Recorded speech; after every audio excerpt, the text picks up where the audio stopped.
A desperate scream, a collapsing cabin, one cowboy's bare hands against death itself. When Luke Marston heard that cry echo across the Montana Valley, he didn't know he was racing toward the moment that would define the rest of his life. What he found buried in that wreckage wasn't just a woman and child fighting for survival, it was his future, his purpose, and a love he never knew he needed. This is a story of courage, heartbreak, and the unbreakable bonds forged in the darkest moments. Stay with me until the very end of this journey and drop a comment telling me what city you're watching from. I want to see how far this story travels across the world. The Montana sky stretched endless and blue that morning, the kind of crystalline clarity that made a man believe the world was fundamentally good. Luke Marston didn't put much stock in such notions anymore. He'd lived 32 years learning that beauty and brutality existed side by side, that nature gave and took with equal indifference, and that a man's character was measured not by his words, but by what he did when everything went to hell. He was checking fence lines on the northern ridge of the Broken Star Ranch, his gelding picking its way carefully through the scrub pine and loose shale. The work was solitary, methodical, the kind that let a man's mind wander without consequence. Luke preferred it that way. He'd spent the better part of a decade avoiding complications, especially the kind that involved other people's problems. The horse's ears pricked forward first, swiveling toward the valley below. Luke felt it through the reins before he heard it, a disturbance in the morning's peace. Then came the sound that would replay in his nightmares for months to come, a woman's scream, raw and terrified, followed by the groaning crack of timber giving way. Luke's head snapped toward the source. Down in the shallow basin, maybe half a mile distant, a small cabin was collapsing in on itself like a house of cards caught in a slow-motion wind. Except this wasn't slow. The structure's northern wall buckled, then the roof sagged inward with a sound like bones breaking. A cloud of dust and debris mushroomed upward, catching the morning light. He didn't think. Thinking was for men who had the luxury of time. Luke kicked his horse into a gallop, leaning low over the animal's neck as they plunged down the steep slope. The gelding was sure-footed, but even so, loose stones scattered beneath its hooves, the descent reckless and necessary. Every second mattered. Luke knew what happened to people caught in structural collapses. He'd seen it once during a barn fire. The weight, the suffocation, the terrible arithmetic of time versus survival. The ride down felt both instantaneous and eternal.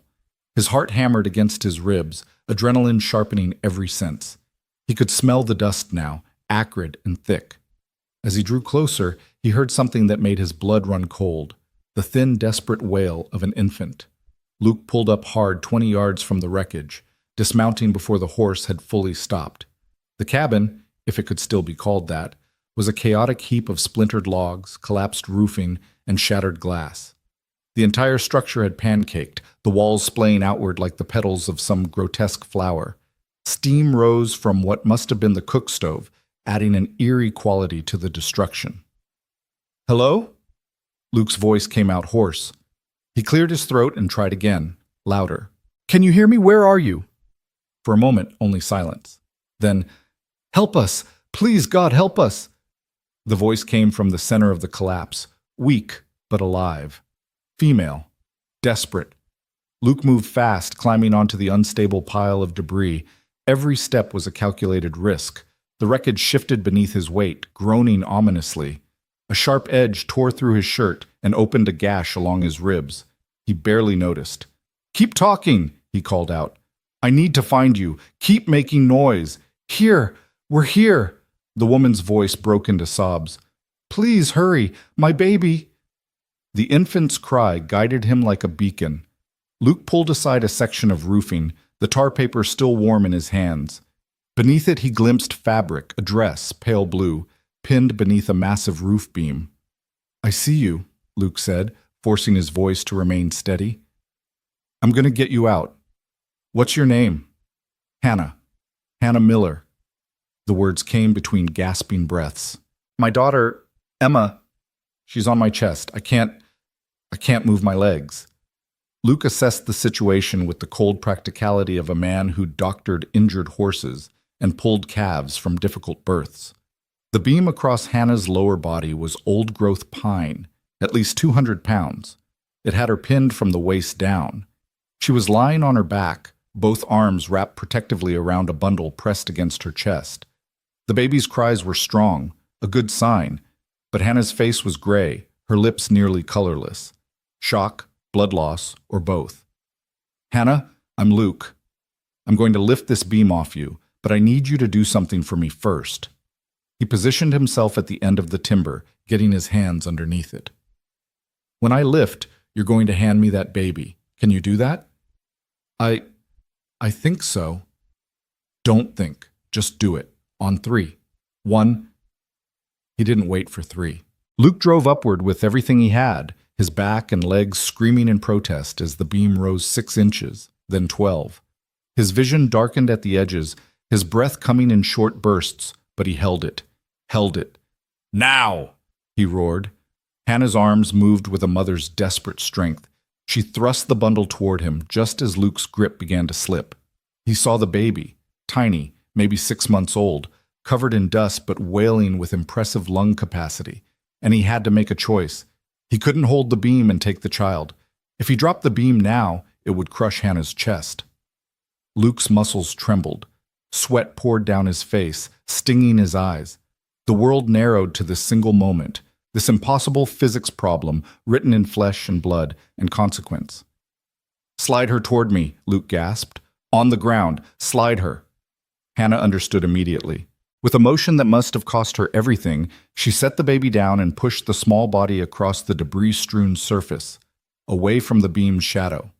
The baby rolled once, twice, coming to rest against a fallen door frame. Luke let the beam drop. It crashed down with a sound like thunder, missing Hannah by inches. He scrambled toward the infant, scooping her up with shaking hands. The little girl's face was red with outrage, her tiny fists windmilling, but she was whole, unbroken. He set her carefully on a relatively clear patch of ground several yards from the wreckage, then turned back to Hannah. She was trying to sit up, her face a mask of agony. "Don't move," Luke commanded, climbing back onto the debris pile. "Let me do the work." "Emma, is she—" "She's mad as hell and twice as loud. That's a good baby." Luke positioned himself again at the beam. "This is going to hurt you, I won't lie about that, but I'm getting you out." Hannah nodded, her jaw set. Luke noticed her hands then, small, work-worn, the nails broken. These were hands that knew labor, that knew hardship. Her dark blonde hair had come loose from its pins, hanging in tangled waves around a face that might have been beautiful under better circumstances. Right now, it was all angles and shadows, pain carved into every line. Luke gripped the beam. This time he knew what to expect, how his body would respond, where to find the leverage. He lifted again, slower this time, controlled. The beam rose. Beneath it, he saw Hannah's legs twisted at unnatural angles. His stomach turned, but he kept his face neutral. "Can you pull yourself backward?" he asked through gritted teeth. Hannah tried. Got maybe 3 inches before crying out. Luke's arms began to shake again. "Stop," he said. "New plan." He couldn't hold the beam much longer. Already his grip was slipping, his forearms burning. He looked around frantically for something, anything to prop the timber up. There, part of a door frame, sturdy enough if he could. "Listen to me carefully," Luke said. "I'm going to shift my weight to one side. When I do, this beam is going to roll. If I do it right, it'll roll away from you. If I do it wrong—" He left that possibility unspoken. "But I can't hold it much longer, so we're out of options." "Do it." Hannah's voice was surprisingly steady. "I trust you." Something in those words, simple, absolute, struck Luke harder than the physical strain. When was the last time someone had said they trusted him? When had he given anyone reason to? No time to philosophize. Luke shifted his grip, feeling the beam's center of gravity. He waited for his breathing to steady, for that moment between heartbeats when the body became purely mechanical. Then he threw his weight to the right, simultaneously pushing and guiding the timber. It worked. The beam rolled slowly at first, then gaining momentum. It crashed down 5 feet away, the impact sending up another cloud of dust. Luke collapsed forward onto his hands and knees, gasping, his muscles turned to water. But he didn't rest long. Maybe 5 seconds, maybe 10. Then he was moving again, crawling to Hannah's side. Up close, the damage was worse than he'd feared. Both legs were clearly broken, one bent at the knee in a way that made him wince. There was blood, too, seeping through her dress, though he couldn't tell the source. "I'm going to pick you up," Luke said. "It's going to hurt like hell." "Everything already hurts like hell," Hannah managed, a ghost of humor in her voice despite everything. Luke slid his arms beneath her, one under her shoulders, one under her knees. She was lighter than he expected, almost fragile.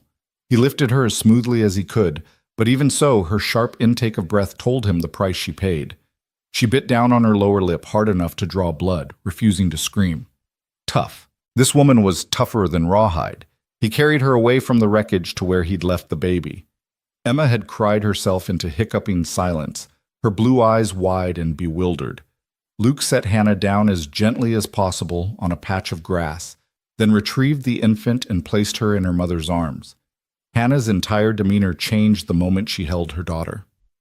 The pain didn't vanish from her face, but it was joined by something fiercer: relief, love, determination.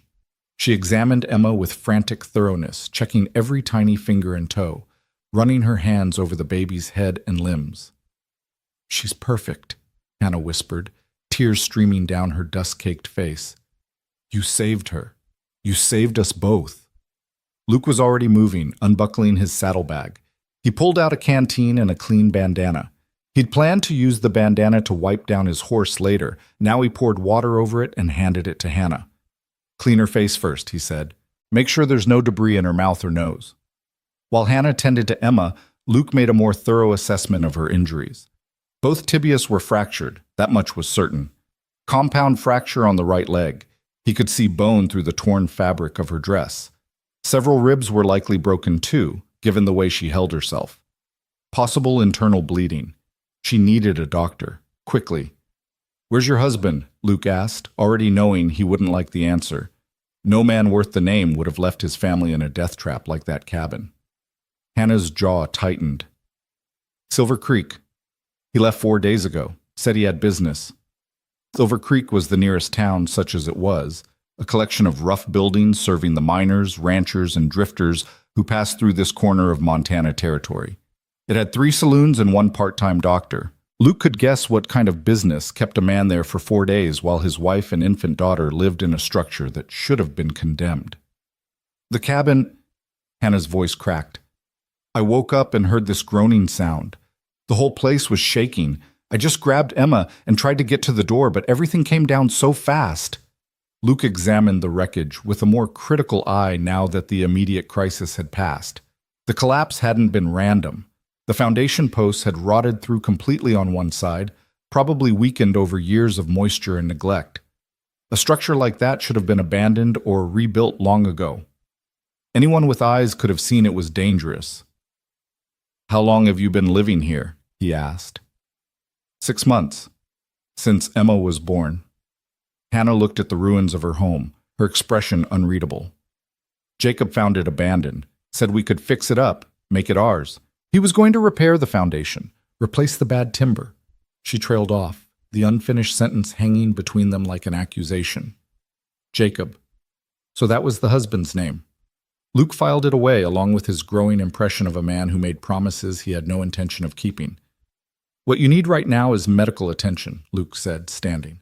"I'm going to make a travois to transport you. There's a ranch about 3 miles south, the Broken Star. That's where I work. The foreman's wife used to nurse in the war. She can stabilize you until we get you to Silver Creek." "I can't pay," Hannah started. "I didn't ask if you could pay." Luke's tone was sharper than he intended. He softened it. "Right now, all you need to worry about is holding that baby and staying conscious. Let me handle the rest." He worked quickly, using his knife to cut saplings and his rope to lash together a simple but functional travois. The whole time he was aware of Hannah watching him with an intensity that made him self-conscious. What did she see? A stranger who happened to be in the right place? Or something else? Luke didn't allow himself to wonder. Wondering led to hoping, and hoping led to disappointment. He'd learned that lesson thoroughly. When the travois was ready, he attached it to his horse and fashioned a nest of his bedroll and saddle blanket on the platform. Lifting Hannah onto it required disturbing her broken legs again. This time she did cry out, a sharp sound that cut through him like a blade. The baby, sensing her mother's distress, began to wail again. "I'm sorry," Luke said uselessly. Hannah just shook her head, clutching Emma tighter. Her face had gone from gray to greenish white. Shock was setting in harder now. Luke worked faster, securing her to the travois with his remaining rope so she wouldn't fall off during the journey. He tucked his jacket around her despite the warm morning, knowing that shock victims needed to stay warm. "We're going to move now," he told her. "It'll be bumpy, but I'll go as slow as I can." The 3-mile journey back to the Broken Star was the longest of Luke's life. He walked beside his horse, keeping one hand on the travois to steady it over the rough terrain. Every jolt made Hannah gasp or whimper, sounds she tried to suppress but couldn't quite manage. Emma cried for the first mile, then fell into an exhausted sleep, her small head resting against her mother's chest.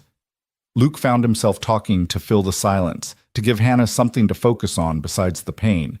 He told her about the ranch, about the foreman Tom Garrett and his wife Sarah, about the 23 horses they were currently training, about the particular stubbornness of a mare named Delilah, who refused to accept a saddle. "You work with horses," Hannah said at one point, her voice dreamy with pain or blood loss or both. "Yes, ma'am." "Jacob hates horses, says they're too expensive to keep, too stupid to trust." She laughed, a brittle sound. "He sold mine, the one my father gave me, sold her to pay a gambling debt. I cried for 3 days. Luke said nothing. What could he say? That her husband was a fool?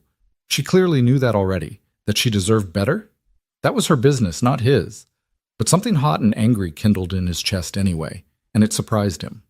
Luke Marston didn't get involved, didn't let himself feel too much about other people's troubles. Yet here he was, furious on behalf of a woman he'd met less than an hour ago. When the ranch buildings finally came into view, Luke had never been more grateful to see home. The Broken Star wasn't much, a main house, a bunkhouse, a barn, and a series of corrals, but it was solid, well-maintained, and staffed by people who knew their business. Sarah Garrett was hanging laundry when she spotted them approaching. She took one look at the travois and its passenger, dropped the wet sheet she'd been holding, and started shouting for Tom. Within minutes, they had Hannah transferred to a real bed in the spare room of the main house. Sarah cleared everyone out except Luke. "I need a strong back and steady hands," she said, and set to work with the calm efficiency of someone who'd seen worse. Luke found himself in the unfamiliar role of assistant, following Sarah's crisp instructions. Hold this. Press here. Don't let her move. The work was bloody and brutal. Sarah had to cut away Hannah's dress to access the wounds properly. The compound fracture needed cleaning and setting. Luke held Hannah's shoulders while Sarah worked, feeling her body go rigid with agony, hearing her stifled screams. Emma, mercifully, slept through most of it in a makeshift crib Tom had hastily constructed from a wooden crate and soft blankets. "The legs will heal," Sarah finally announced, washing her hands in a basin of pink-tinged water.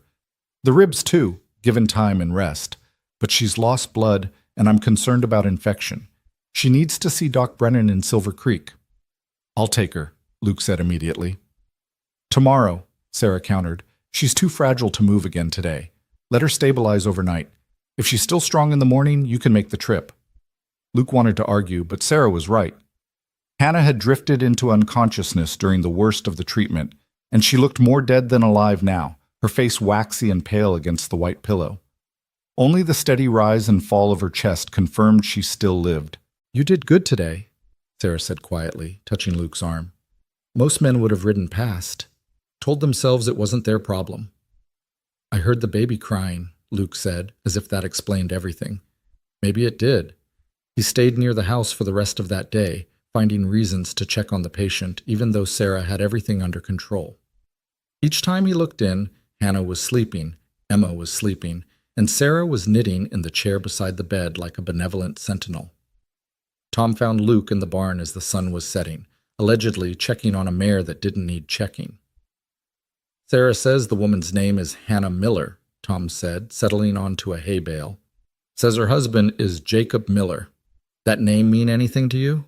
Luke shook his head. "Well, it should. Jacob Miller is known in Silver Creek, and not in a good way." Tom pulled out his pipe but didn't light it. He's a gambler, a drunk, and a brawler.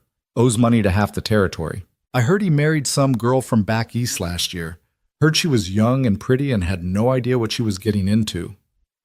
That tracks with what I've seen, Luke said flatly.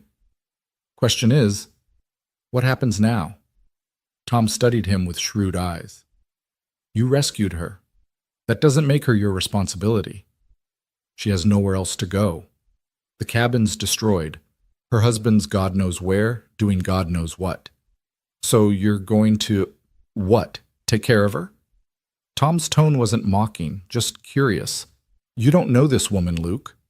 I know she's got a broken body and a baby and a worthless husband. I know she almost died today. That's enough. Tom nodded slowly. Just be careful. Getting involved in other people's marriages, that's complicated territory. Jacob Miller might have something to say about a stranger taking an interest in his wife.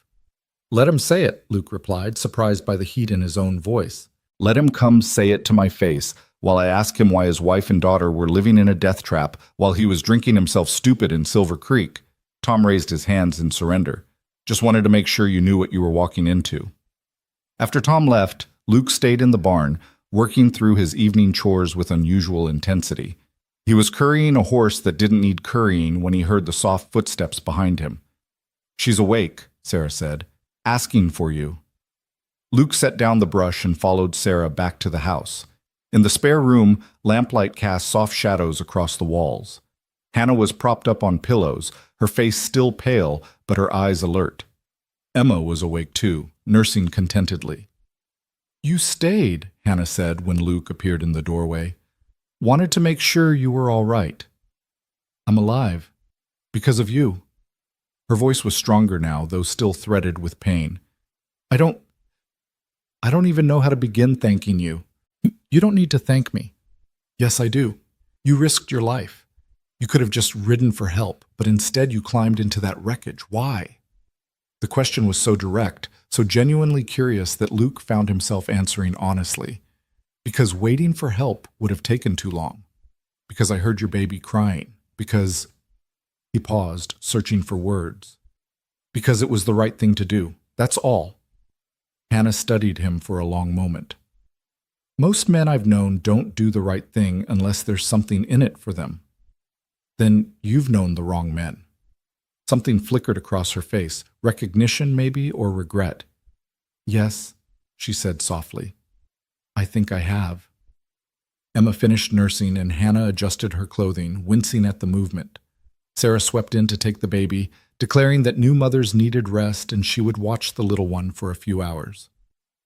Alone with Hannah, Luke felt suddenly awkward. He'd been comfortable during the crisis, when there were clear actions to take and problems to solve. But now, in the quiet aftermath, he didn't know quite where to stand or what to say. Sarah says you'll take me to see the doctor tomorrow, Hannah said. To Silver Creek. If you're strong enough. I have to be. I need to... She faltered. I need to find Jacob. Let him know what happened. You think he'll care? The bluntness of the question surprised them both. Hannah's eyes widened, then filled with tears, she blinked back fiercely. I'm sorry, Luke said quickly. That was out of line. No, it was honest. Hannah's hands twisted in the blanket covering her lap. The truth is, I don't know if he'll care. I don't know much of anything anymore. When I married Jacob, he was charming and attentive. He promised me a life out west, adventure, freedom. What he didn't mention was the debt, the drinking, the days he'd disappear without explanation. Why stay? Where would I go? I have no money of my own. My family back east disowned me when I married Jacob against their wishes. And then Emma came, and suddenly leaving wasn't just about me anymore. She looked toward the door where Sarah had carried the baby. I keep thinking if I just try harder, if I'm patient enough, he'll become the man he pretended to be. Luke had heard variations of this story before. Hope was a powerful drug, especially for people who had nowhere else to place their faith. People don't change because you want them to, he said gently. They change because they want to, and only if they want to. I'm starting to understand that. Hannah's voice was barely above a whisper. Today, when that cabin was coming down around me, all I could think was that I'd been a fool, that I'd let a man's empty promises put my daughter in danger. I swore to myself that if we survived, if somehow we made it out, I would never let that happen again." "Then don't," Luke said simply. Their eyes met across the dim room. Something passed between them, an understanding that went beyond words. Luke recognized it for what it was: dangerous, complicated, and entirely inappropriate given that Hannah was married and he'd known her for less than a day. He should leave, should wish her well and return to his uncomplicated life of horses and solitude.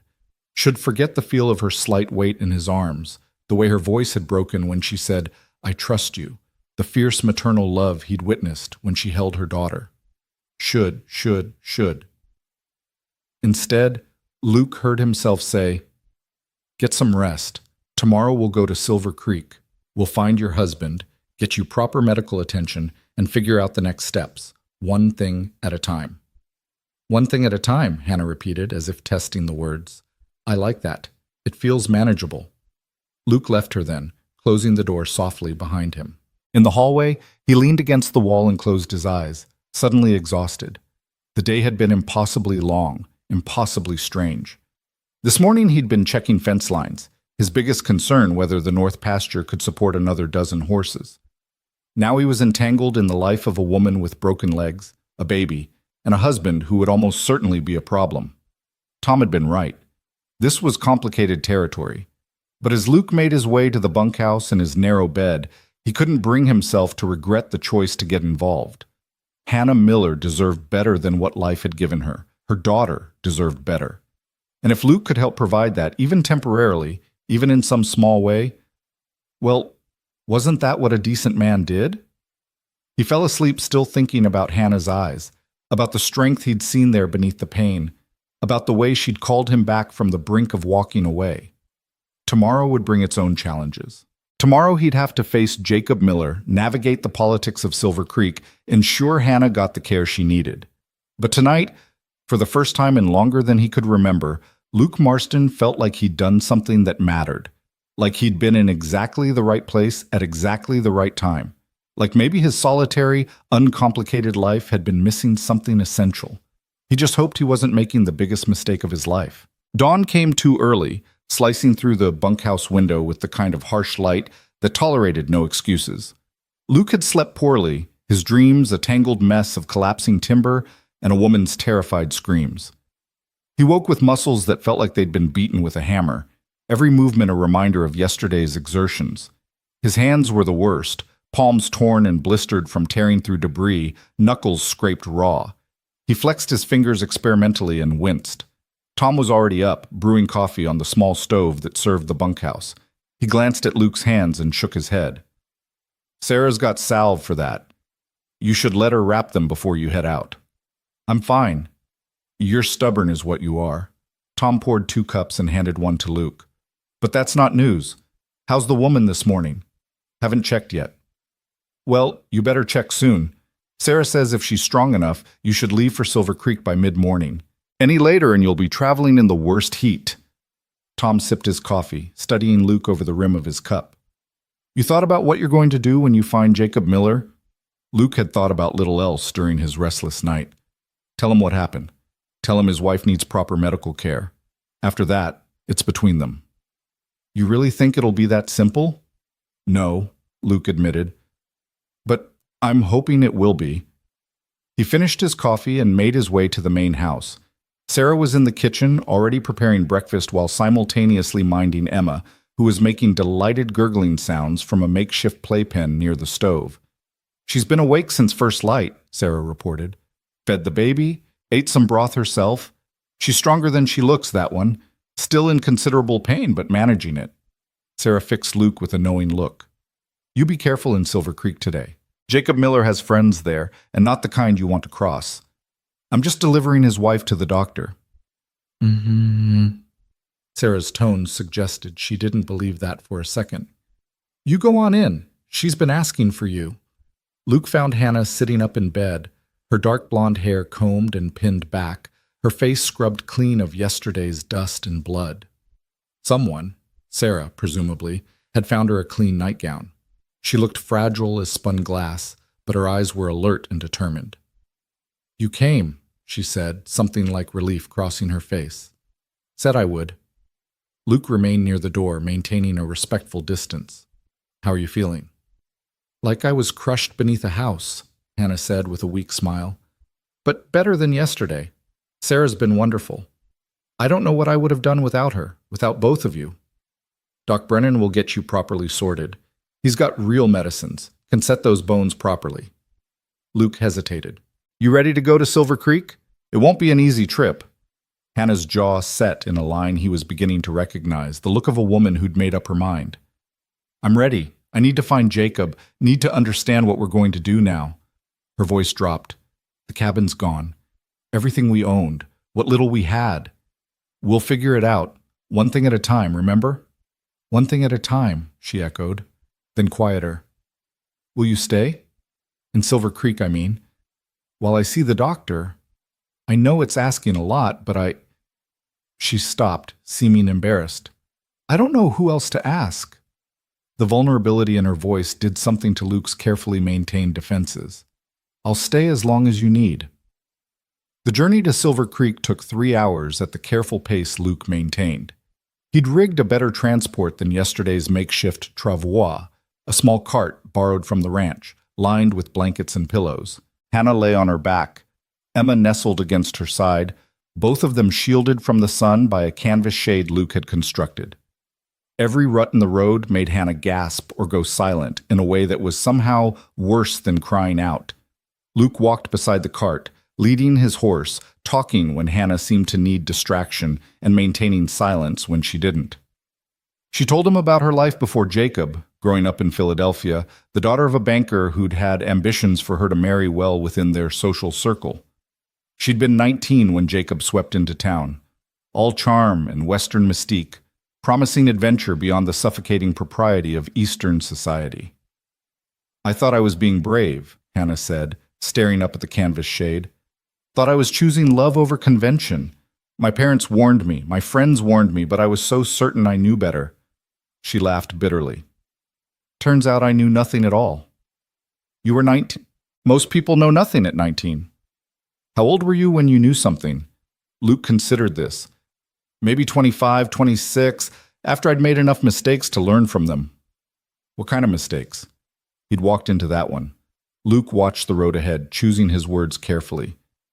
The kind where you trust the wrong people, believe in things that aren't real, think you can fix problems that aren't yours to fix. Did you fix them anyway? No. That's how I learned. Hannah was quiet for a moment, then, Sarah told me you've been at the Broken Star for 3 years, that you came from somewhere south, didn't talk much about your past. She said you're the best horseman she's ever seen, but you keep to yourself. Don't socialize in town, don't court the local girls, don't seem to want anything except to be left alone. Luke felt his jaw tighten. Sarah talks too much. She cares about you. I could hear it in her voice. Hannah shifted slightly, trying to find a more comfortable position. The movement made her catch her breath.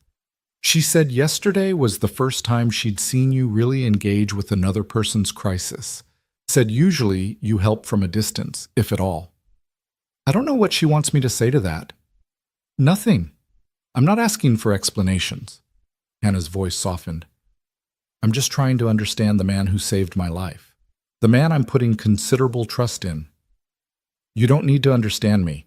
You just need to get well. They fell into silence after that, but it wasn't uncomfortable. Emma woke and fussed briefly before settling again. The landscape rolled by, scrubland giving way to grassland, the occasional stand of cottonwoods marking where water ran beneath the surface. The Montana sky stretched overhead, impossibly blue and endless. It was near noon when Silver Creek came into view. The town squatted in a shallow valley, a collection of wooden buildings that looked like they'd been thrown together by men more interested in speed than aesthetics. A single main street ran through the center, flanked by the establishments that served a frontier community's needs. General store, blacksmith, livery, 3 saloons, a hotel of dubious cleanliness, and at the far end, Doc Brennan's office marked by a weathered shingle. Luke guided the cart directly to the doctor's office, ignoring the curious stares from townspeople who'd paused in their daily business to watch.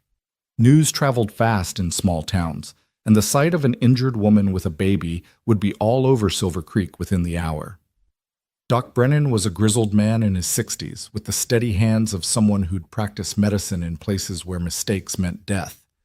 He took one look at Hannah and started issuing orders to his nurse, a capable woman named Martha, who'd seen her share of frontier injuries. "You'll want to wait outside," Doc Brennan told Luke. "This examination needs privacy, and there's nothing you can do to help." Luke hesitated, glancing at Hannah. She gave him a small nod. "Go, find Jacob. Tell him where I am. He has a right to know." Finding Jacob Miller turned out to be easier than Luke had hoped. The third person he asked, the blacksmith, pointed him toward the Lucky Strike saloon with a knowing smirk.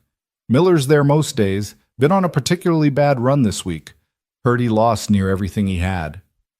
The Lucky Strike was exactly what Luke expected. Dim, smoky, smelling of stale beer and poor decisions. A dozen men occupied the space, some drinking at the bar, others hunched over card tables. Luke spotted Jacob immediately, not because he'd been described, but because the man had the look of someone who'd given up, unshaven, clothes rumpled, eyes bloodshot and vacant. He was at a corner table, nursing a whiskey, staring at nothing. 3 other men sat with him, cards forgotten as they engaged in the kind of desultory conversation that filled time between drinks. Luke approached the table. "Jacob Miller?" The man looked up slowly, focusing with effort. "Who's asking?"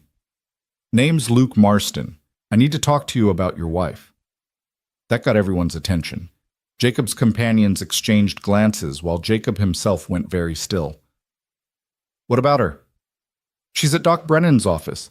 Your cabin collapsed yesterday. She's got 2 broken legs and broken ribs. She and your daughter nearly died." For a moment, Jacob just stared. Then he lurched to his feet, swaying slightly. "Hannah's hurt? Emma?" "The baby's fine.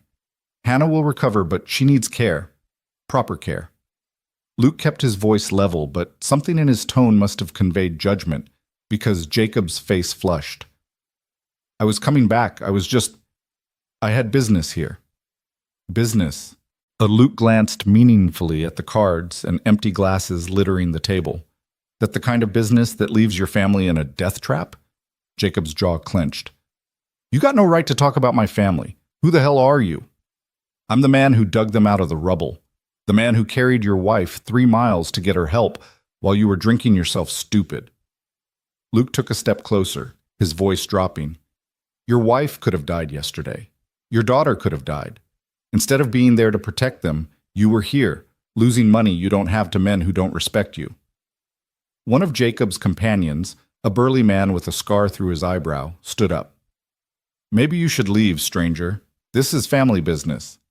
"Sit down, Taggart," Jacob said wearily. The big man hesitated, then complied. Jacob looked at Luke with something that might have been shame, might have been resentment. "Where are they now?"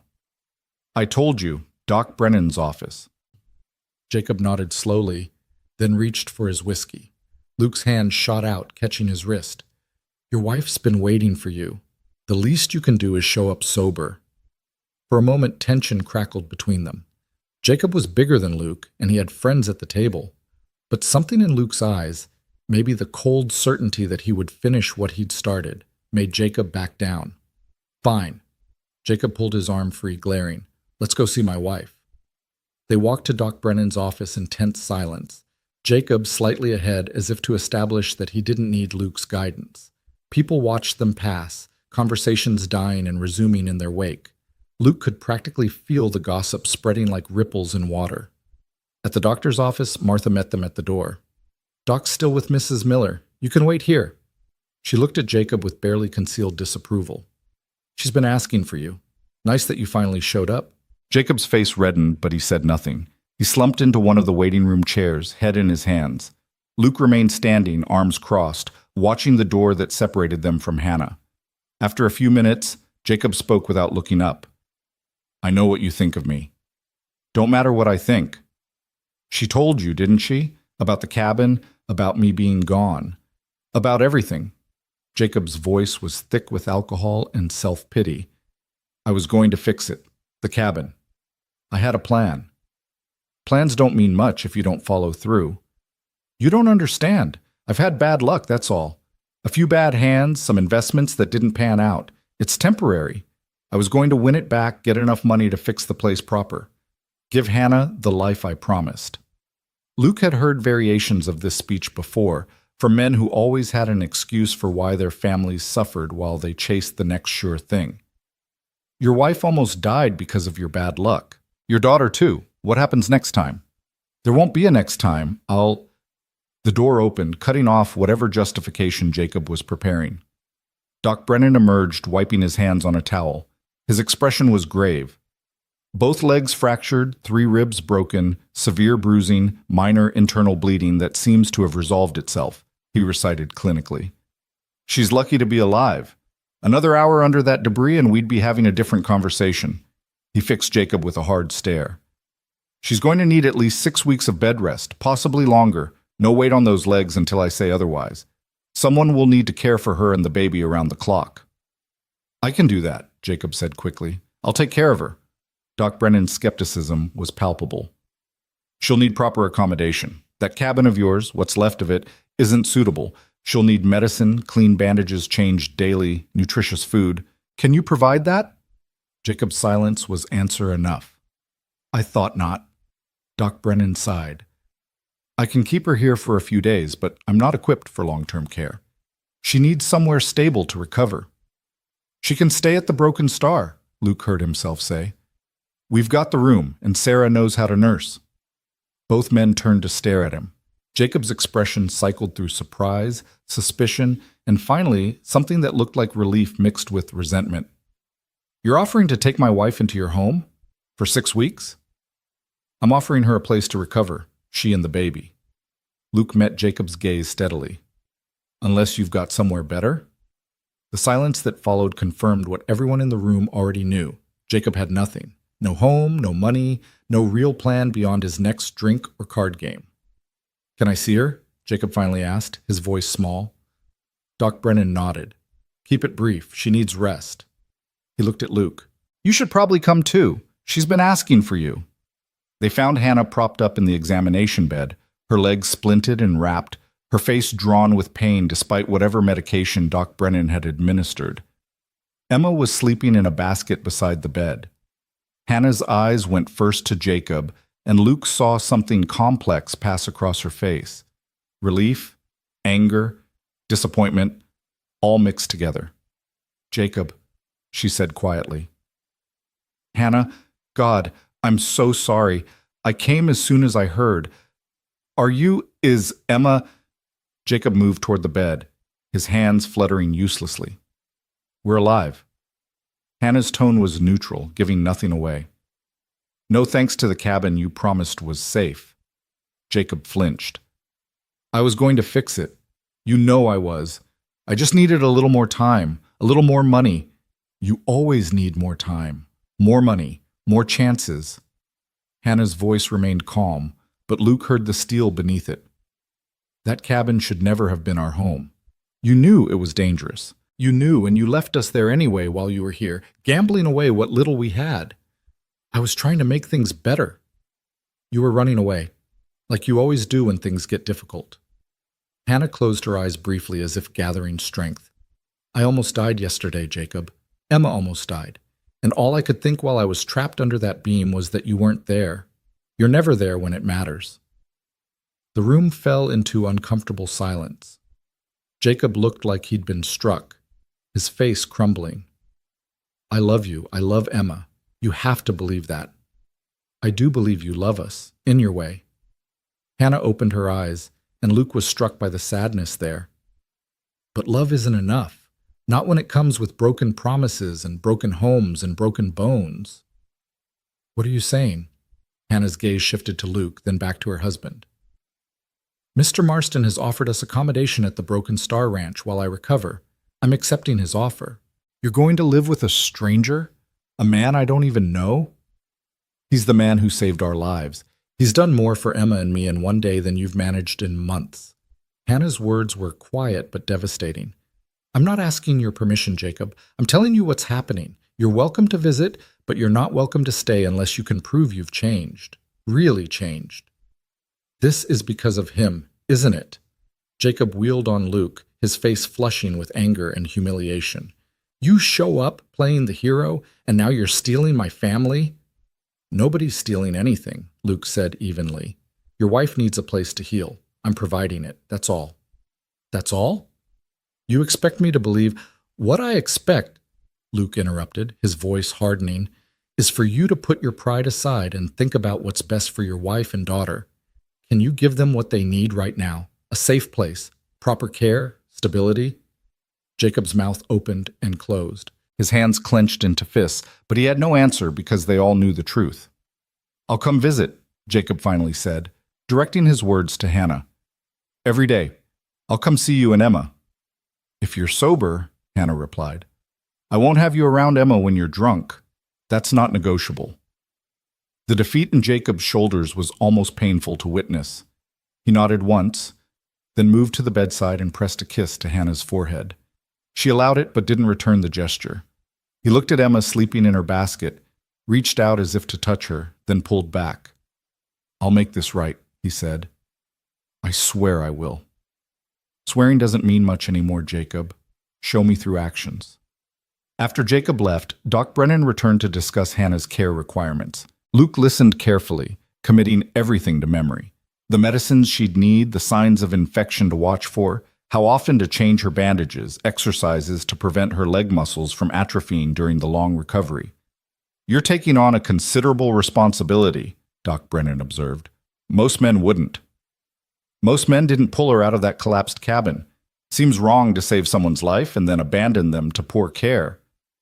"Noble of you."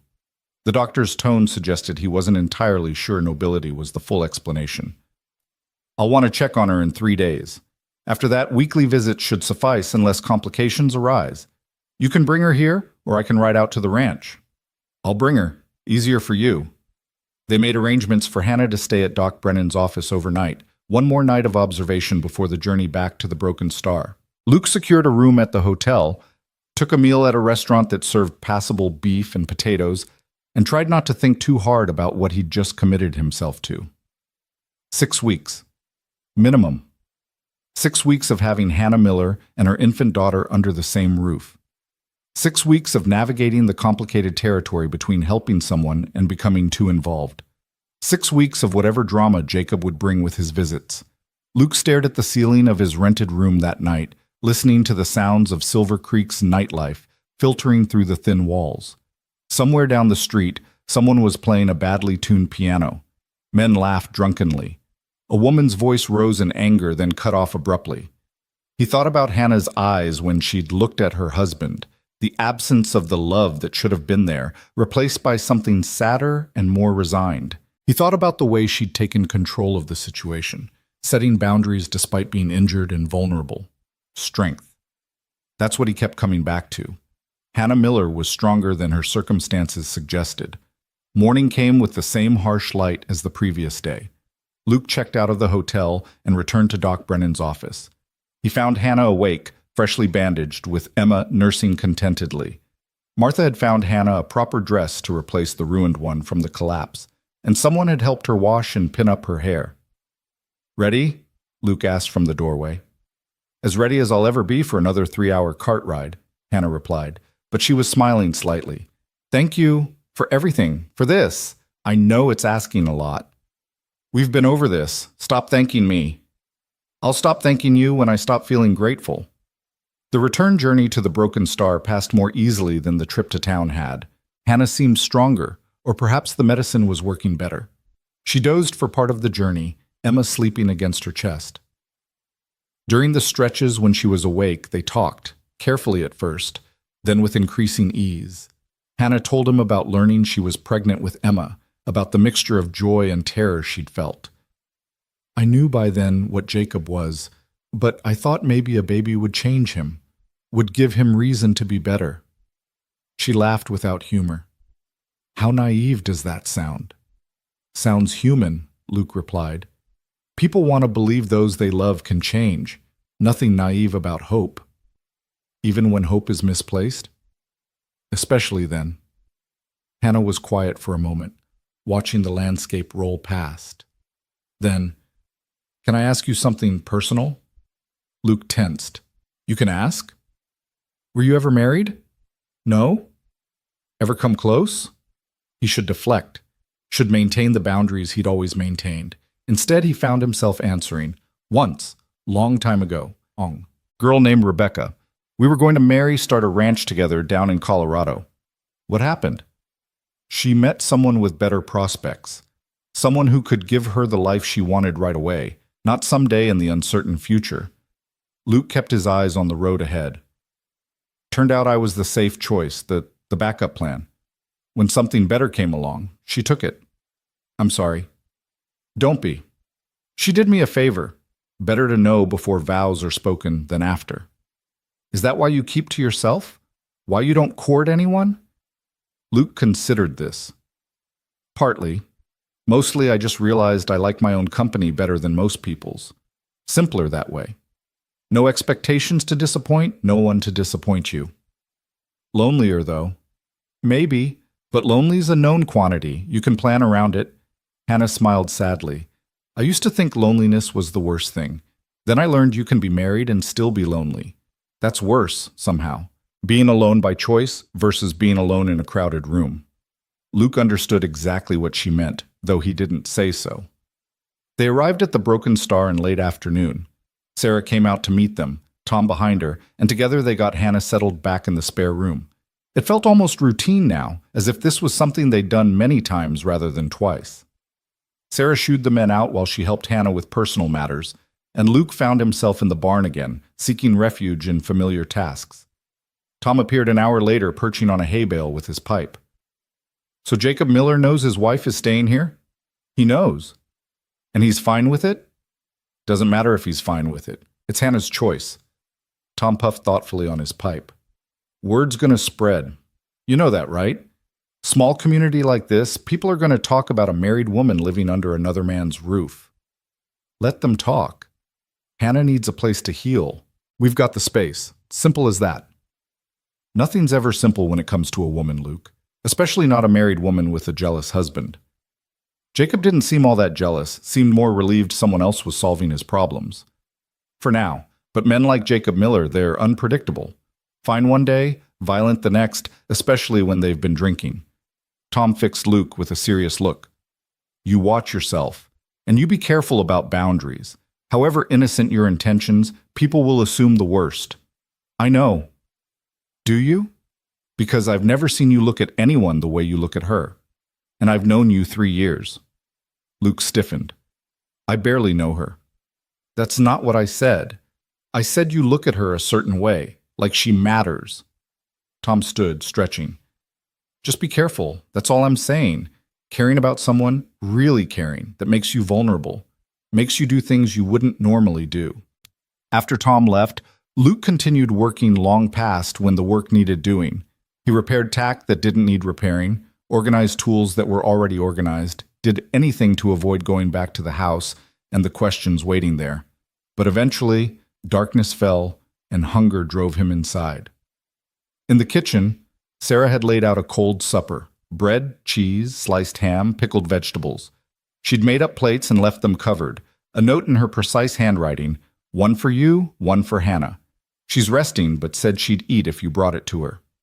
Luke stood in the quiet kitchen, looking at those 2 plates, understanding the significance of what Sarah was doing. She was normalizing this situation, making it routine, removing the awkwardness of Luke having to ask if he should bring Hannah food. He picked up both plates and headed to the spare room. The door was ajar, lamplight spilling into the hallway. He knocked softly. Come in, Hannah called. She was sitting up in bed, Emma asleep in the crib beside her. Hannah had been reading. One of Sarah's books lay open on her lap. She looked better than she had that morning, some color back in her face. Sarah sent dinner, Luke said, bringing in the plates. That woman is an angel. I don't know what sins I committed to deserve her kindness after all my poor choices. Luke set the plates on the small table beside the bed, then pulled up the chair. They ate in comfortable silence for a while, the kind that forms between people who've shared something significant. Jacob came by while you were in the barn, Hannah said eventually. Stayed maybe 10 minutes. He was sober, which is progress. Held Emma, asked about my pain level, promised he'd visit again tomorrow. That's good. Is it? Hannah set down her fork. I don't know what I want from him anymore. Part of me hopes he'll change, become the man I thought I married. Part of me knows that's impossible. People are who they are.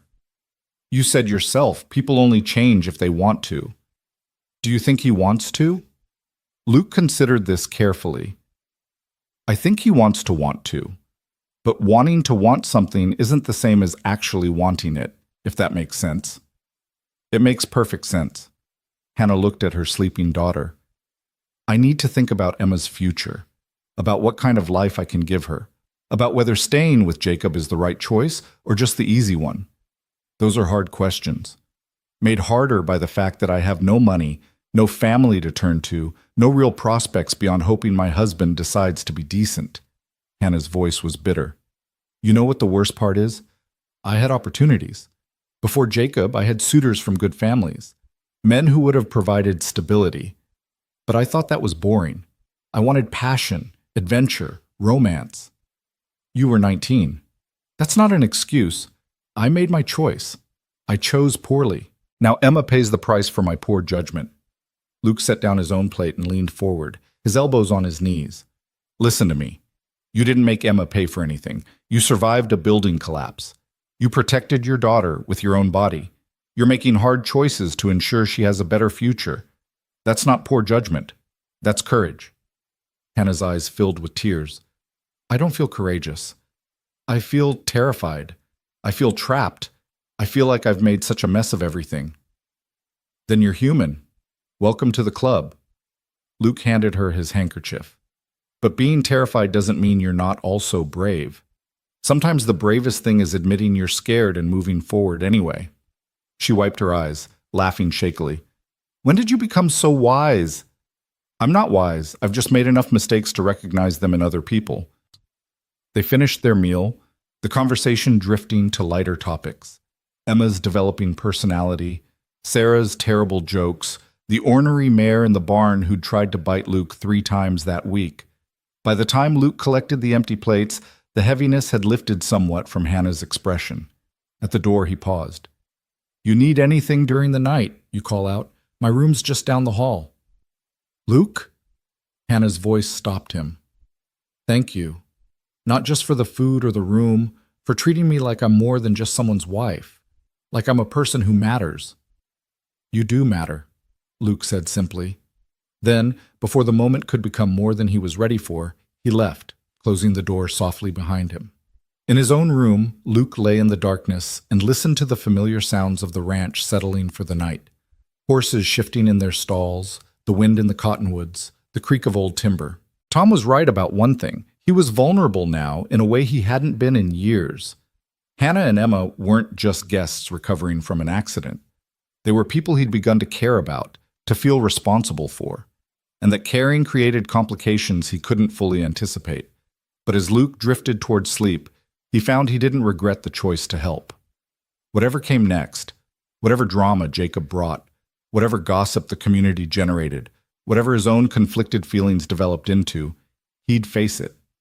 Because some choices were right even when they were complicated. Some people were worth the risk of vulnerability. And Hannah Miller, with her fierce maternal love and quiet strength and determination to build a better life for her daughter, was one of those people. Luke just hoped he was strong enough to navigate whatever came next without losing himself in the process. The days that followed established a rhythm that felt both natural and strange. Luke rose before dawn as always, tended to the horses, worked the fence lines and training routines that defined ranch life. But now his mornings also included checking on Hannah, bringing her breakfast, asking after her pain levels and Emma's health. Sarah handled most of the intimate care, the bandage changes, the bathing, the women's matters Luke had no business being involved in, but somehow he found himself drawn to that spare room multiple times each day. Hannah was healing, though slowly. The bones would knit in their own time, Doc Brennan had said during his first follow-up visit. The ribs were already improving. She could breathe more deeply without the sharp pain that had characterized those first days. But the legs would take weeks, possibly months, before she could put full weight on them. In the meantime, she was confined to bed, or, on good days, to the chair by the window that Tom had carried in so she could watch the ranch activity outside. Jacob came every few days, his visits marked by an awkwardness that permeated the entire house. He'd arrive mid-morning, usually smelling of whiskey, even when he wasn't actively drunk, and sit with Hannah for an hour or two. Luke made a point of being elsewhere during these visits, giving them privacy even though he could sense the tension from across the property. Tom reported that the visits always followed the same pattern. Jacob would arrive full of apologies and promises, Hannah would listen with increasing skepticism, and he'd leave looking more defeated than when he'd arrived. It was during the third week that things began to shift in ways Luke hadn't anticipated. He'd brought Hannah her breakfast as usual, finding her already awake and staring out the window with an expression he couldn't quite read. "Jacob didn't come yesterday," she said without preamble. "Or the day before. That makes 5 days." Luke set down the tray. "You want me to ride into Silver Creek? Check on him?" "No." Hannah's voice was firm. "If he cares enough, he'll come. If he doesn't—" She trailed off, her hands twisting in the blanket across her lap. "I've been thinking. About everything. About what happens when I'm healed enough to leave here." Something tightened in Luke's chest, though he couldn't have said whether it was relief or disappointment. "What have you decided?"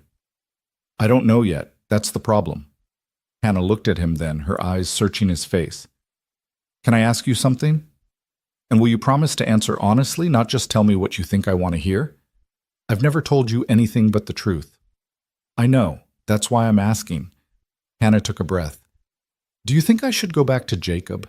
If he gets his act together, proves he's changed, do you think I should give him another chance?"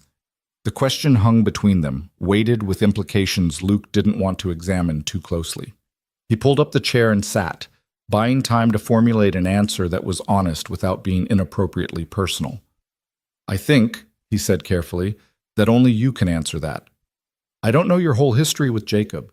Don't know what he was like when you married him, what promises were made, what your life together looked like before things went wrong." "That's a politician's answer." "You want my gut feeling?" "Yes." Luke met her gaze directly. "My gut says that a man who leaves his wife and infant daughter in a collapsing cabin while he drinks and gambles isn't a man who's going to change just because his wife got hurt. My gut says that the promises Jacob makes are the kind that sound good in the moment, but evaporate when they become inconvenient. My gut says you and Emma deserve better than hoping someday he'll become the man he should have been all along." Hannah was quiet for a long moment. "You don't pull your punches, do you?" "You asked for honesty." "I did." She smiled slightly. "And I appreciate it, even when the truth is hard to hear." She picked up her fork, pushing eggs around her plate. "My mother used to say that the hardest thing about making a mistake is admitting it. Not to other people, but to yourself. Admitting you were wrong, that you wasted time and energy on something that was never going to work." "That what you think? That marrying Jacob was a mistake?" "I think marrying Jacob gave me Emma, so it can't be entirely a mistake. But staying with him?" Hannah set down her fork. "Yes, I think continuing to hope he'll change when all evidence suggests otherwise. That's a mistake I've been making for too long." Luke felt something shift in the air between them, some fundamental change in the dynamic that had existed since that first day in the collapsed cabin. This wasn't just a woman recovering from injury anymore. This was a woman making decisions about her future. And somehow, without quite understanding how it happened, Luke found himself invested in what those decisions might be. Emma chose that moment to wake from her nap, her small cries cutting through the heavy conversation. Hannah reached for her daughter, and Luke watched as she lifted the baby with practiced ease, despite her own injuries. The love in that gesture, the unconscious protectiveness, did something to his carefully guarded heart. "I should let you two be," Luke said, standing.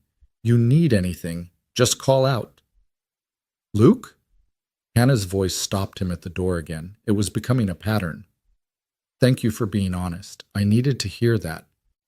The conversation stayed with Luke throughout the day, through the work with the horses and the afternoon heat and the evening chores. Tom noticed his distraction, made a few pointed comments about men who let their minds wander around dangerous animals, but Luke barely registered them. He was thinking about Hannah's question, about the weight of honesty, about the fact that he'd essentially told a married woman she should leave her husband. That evening, after supper, Sarah cornered him in the barn. She had that look on her face, the one that said she was about to meddle and didn't particularly care if he wanted her to or not. "We need to talk about Hannah," she said without preamble. "What about her?" "About what happens next. She's healing well, better than expected, honestly. In another 3 or 4 weeks, she'll be mobile enough to leave if she wants to." Sarah crossed her arms. "Question is, where will she go?" Luke busied himself with a bridle that didn't need adjusting. "That's for her to figure out." "Is it? Because from where I'm standing, she's got precious few options. Can't go back to that cabin. It's rubble. Can't afford accommodation in town. No money. Her husband's barely scraping by himself, certainly can't support a family. So what does that leave?" "I don't know, Sarah. What are you getting at?" "I'm getting at the fact that if Hannah leaves here, she's got nowhere to go except back to Jacob. And that man—" Sarah shook her head. "He came by yesterday while you were out on the range, drunk at 10 in the morning, demanding to see his wife. I turned him away, told him to come back sober, or not at all. He got angry, said some choice words about me and Tom and you especially." Luke's jaw tightened. "What kind of words?" "The kind that suggest he thinks there's something improper happening between you and Hannah. The kind that could turn violent if he works himself up enough." Sarah's expression was worried. "Tom's thinking we might need to bar him from the property entirely, for everyone's safety." "Hannah should make that call, not us. Hannah's in no position to protect herself from a drunk, angry man, not with 2 broken legs." Sarah moved closer, her voice dropping. "I know you care about her. Anyone with eyes can see it. And before you deny it, I'm not saying there's anything wrong with caring, but you need to think ahead, Luke. Think about what you're willing to offer and what you're not, because that woman is going to need somewhere to go, someone to depend on. And if you're not prepared to be that person, you need to step back now before anyone gets hurt worse than they already are." The words hit harder than Luke wanted to admit. Sarah was right. He'd been avoiding thinking about the future, focusing only on the immediate needs of Hannah's recovery. But recovery had an endpoint, and then what? What happened when Hannah was healed and had to make real decisions about her life?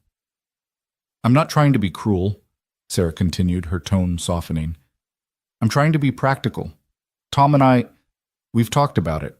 If Hannah needs somewhere to stay long-term, somewhere safe, she's welcome here. We could use help around the house anyway, and she could work off her keep once she's mobile. But that's only a temporary solution. Eventually, she'll need something more permanent." "Like what?" Sarah gave him a long look. "Like a real home. Like a family that's actually hers. Like a man who'll stand by her and that baby, who'll give them the stability they need." She paused. "Like someone who pulls them out of collapsed buildings and carries them 3 miles to safety and looks at them like they hung the moon, even when he thinks nobody's watching." Luke felt heat creep up his neck. "Sarah, don't Sarah me. I've known you 3 years, and I've never seen you care about anything as much as you care about what happens to Hannah Miller. So you need to ask yourself what you're going to do about it." She turned to leave, then looked back. "Just remember, she's married. Legally, morally, married.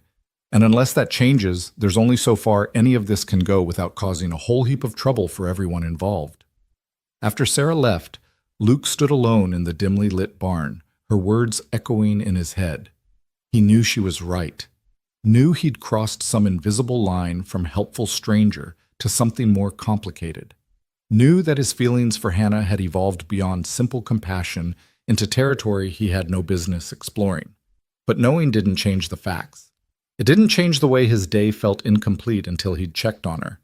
Didn't change the way her smile made something warm unfold in his chest. Didn't change the fact that somewhere along the way, Hannah and Emma had stopped being obligations and become something closer to the family he'd never let himself want. The next morning brought unexpected visitors. Luke was working with a particularly stubborn yearling when Tom called out that someone was coming up the drive. 2 someones, actually. A man and a woman in a modest buggy, dressed in the kind of practical clothing that marked them as townspeople rather than ranchers. Luke tied off the yearling and walked to meet them. The man was middle-aged, lean and weathered, with kind eyes that crinkled at the corners. The woman beside him was younger, perhaps 30, with dark hair and the sort of no-nonsense expression that suggested she didn't suffer fools. "Help you folks?" Luke asked. "We're looking for Hannah Miller," the man said. "Heard she was staying here. I'm Peter Walsh, run the general store in Silver Creek. This is my daughter, Catherine. He hesitated. Well, we're friends of Hannah's. We're trying to be, anyway. Something in Luke relaxed slightly. She's inside. I'll let her know you're here. He found Hannah in her usual spot by the window, Emma playing with a rag doll on the bed beside her. You've got visitors, Luke said. Peter Walsh and his daughter Catherine from the general store. Hannah's face lit up in a way Luke had never seen. Peter's here? And Catherine? Oh, I haven't seen them since... She stopped herself, looking down. Since before everything fell apart. I wasn't sure they'd still want to know me. Why wouldn't they? Because I married Jacob against everyone's advice. Because I cut myself off from anyone who tried to warn me about him. Because I was prideful and stupid, and... Hannah shook her head. Never mind. Can you help me to the parlor? I don't want them to see me like this, stuck in bed like an invalid. Between Luke and Sarah, they got Hannah settled on the parlor sofa, her legs elevated, Emma in her arms. Peter and Catherine were ushered in, and Luke watched as Hannah's face transformed with genuine happiness. Peter, Catherine, I can't believe you came all this way, Hannah said, her voice thick with emotion. Of course we came, Peter replied, taking the chair across from her. When we heard about the cabin collapse, about your injuries, Hannah, we've been so worried. I wanted to come sooner, but I wasn't sure if... He glanced at Luke, uncertain. If you'd be welcome, Hannah finished. You're always welcome, both of you. I'm the one who cut off contact, not you. Catherine leaned forward, her expression intense.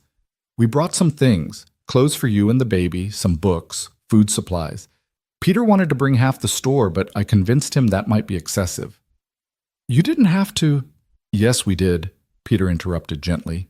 Hannah, you were one of the first people who was kind to Catherine when she came to Silver Creek.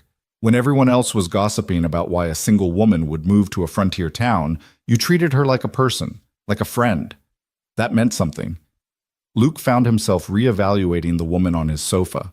There were depths to Hannah Miller he was only beginning to understand. Kindnesses she'd shown to others, connections she'd made before Jacob had isolated her. The visit stretched into the afternoon. Luke made himself scarce, giving Hannah privacy with her friends, but he couldn't help noticing how animated she became, how the sadness that usually shadowed her features lifted. Sarah served tea and those terrible cookies she insisted on making, and the sound of genuine laughter floated out from the parlor for the first time since Hannah had arrived. It was nearly evening when Peter and Catherine prepared to leave. Luke helped Peter load some items back into the buggy, things they'd brought that Hannah insisted she didn't need or couldn't accept. She's doing well here, Peter observed, watching Luke work. Better than I expected, given everything. Sarah's good at nursing. Hannah's strong. That she is. Stronger than Jacob ever deserved. Peter's expression darkened. I suppose you've met him by now. Unfortunately. Then you know what kind of man he is. What kind of man he's always been, though he hid it well enough at first. Peter shook his head. I tried to warn her. Catherine tried. But Hannah was so sure she knew better, so determined to prove her family wrong about coming west. By the time she realized her mistake, she was married and pregnant and trapped.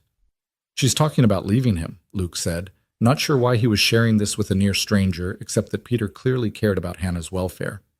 Good, she should. Peter's tone was firm. A man who'd leave his family in that death trap doesn't deserve a second chance. But leaving's easier said than done when you've got no money and nowhere to go. She's got somewhere. Here, for as long as she needs. Peter studied Luke with new interest. That's generous of you. Also potentially complicated. Everyone keeps telling me that. Because it's true. People talk, Mr. Marston. Especially in small communities. A married woman living under an unmarried man's roof, that's fodder for gossip even when everything's innocent. Peter's tone wasn't judgmental, just practical. I'm not saying it's right or fair. I'm just saying be prepared for it. After they left, Luke found Hannah back in her room, Emma asleep in the crib beside her. She was holding one of the books Catherine had brought, but she wasn't reading it, just staring at the cover with an expression of such profound loneliness that Luke almost turned around and left her to her privacy. But something made him knock on the doorframe. You all right? I'm fine. Better than fine. It was wonderful to see them. But her voice broke on the last word, and suddenly she wasn't fine at all. She was crying, shoulders shaking with the kind of deep sobs that came from a place of profound grief. Luke crossed the room without thinking, sitting on the edge of the bed and awkwardly patting her shoulder. Hannah turned into the touch, pressing her face against his shirt, and Luke found his arms going around her, holding her while she cried out weeks of accumulated pain and fear and loneliness. "I'm sorry," she gasped between sobs. "I don't know why It was such a nice visit. I should be happy." "Sometimes nice things remind us of what we've been missing," Luke said quietly. "Nothing wrong with that. I've been so lonely, for so long. Even before the cabin collapsed, I was lonely. Jacob was never really there, never really present, even when he was physically in the room. And I couldn't talk to anyone because I was too proud to admit I'd made such a terrible mistake." The words tumbled out between sobs. Seeing Peter and Catherine today, remembering what it felt like to have real friends, people who actually cared, it just made me realize how empty my life had become. Luke let her cry, offering no platitudes or false assurances. Sometimes people just needed to be heard, to have their pain acknowledged. His shirt was soaked through by the time Hannah's sobs subsided into hiccups, but he didn't care. "I'm a mess," Hannah finally said, pulling back and wiping at her eyes. "Look at me, crying all over you like some pathetic—" "You're not pathetic, you're human." Luke handed her his handkerchief. He'd started carrying two since Hannah had a habit of needing them. "And you've been through hell. You're allowed to fall apart sometimes." Hannah laughed shakily. "You're very kind, kinder than I deserve." "Stop saying things like that, like you don't deserve basic human decency. It's hard not to when I made such poor choices." "Poor choices don't make you a bad person. They make you a person who made poor choices. There's a difference." Luke stood, needing some distance before he said or did something he'd regret. "You need anything? More tea? Food? Want me to fetch Sarah?" "No, I just—" Hannah looked up at him, her eyes still wet. "Will you stay? Just for a bit? I don't want to be alone right now." So Luke stayed. He pulled the chair closer to the bed and they talked, really talked, in a way they hadn't before. Hannah told him about her childhood in Philadelphia, about her mother's strictness and her father's emotional distance, about feeling suffocated by expectations and propriety. She told him about the books she'd read that filled her head with romantic notions of the West, about how she'd imagined herself as a pioneer woman, strong and independent and free. "The reality's been somewhat different," she said with bitter humor. "Turns out independence requires resources I don't have. Turns out the West isn't romantic when you're living in a collapsing cabin with a husband who'd rather drink than provide." "What would you do?" Luke asked. "If you could do anything, if money and circumstances weren't factors, what would you want your life to look like?" Hannah was quiet for a long time, considering. "I'd want a home, a real one, solid and safe. I'd want work that mattered, maybe teaching. I'm good with children. I'd want Emma to grow up knowing she's loved and protected, that she can depend on the people around her." She paused. "And I'd want a partner.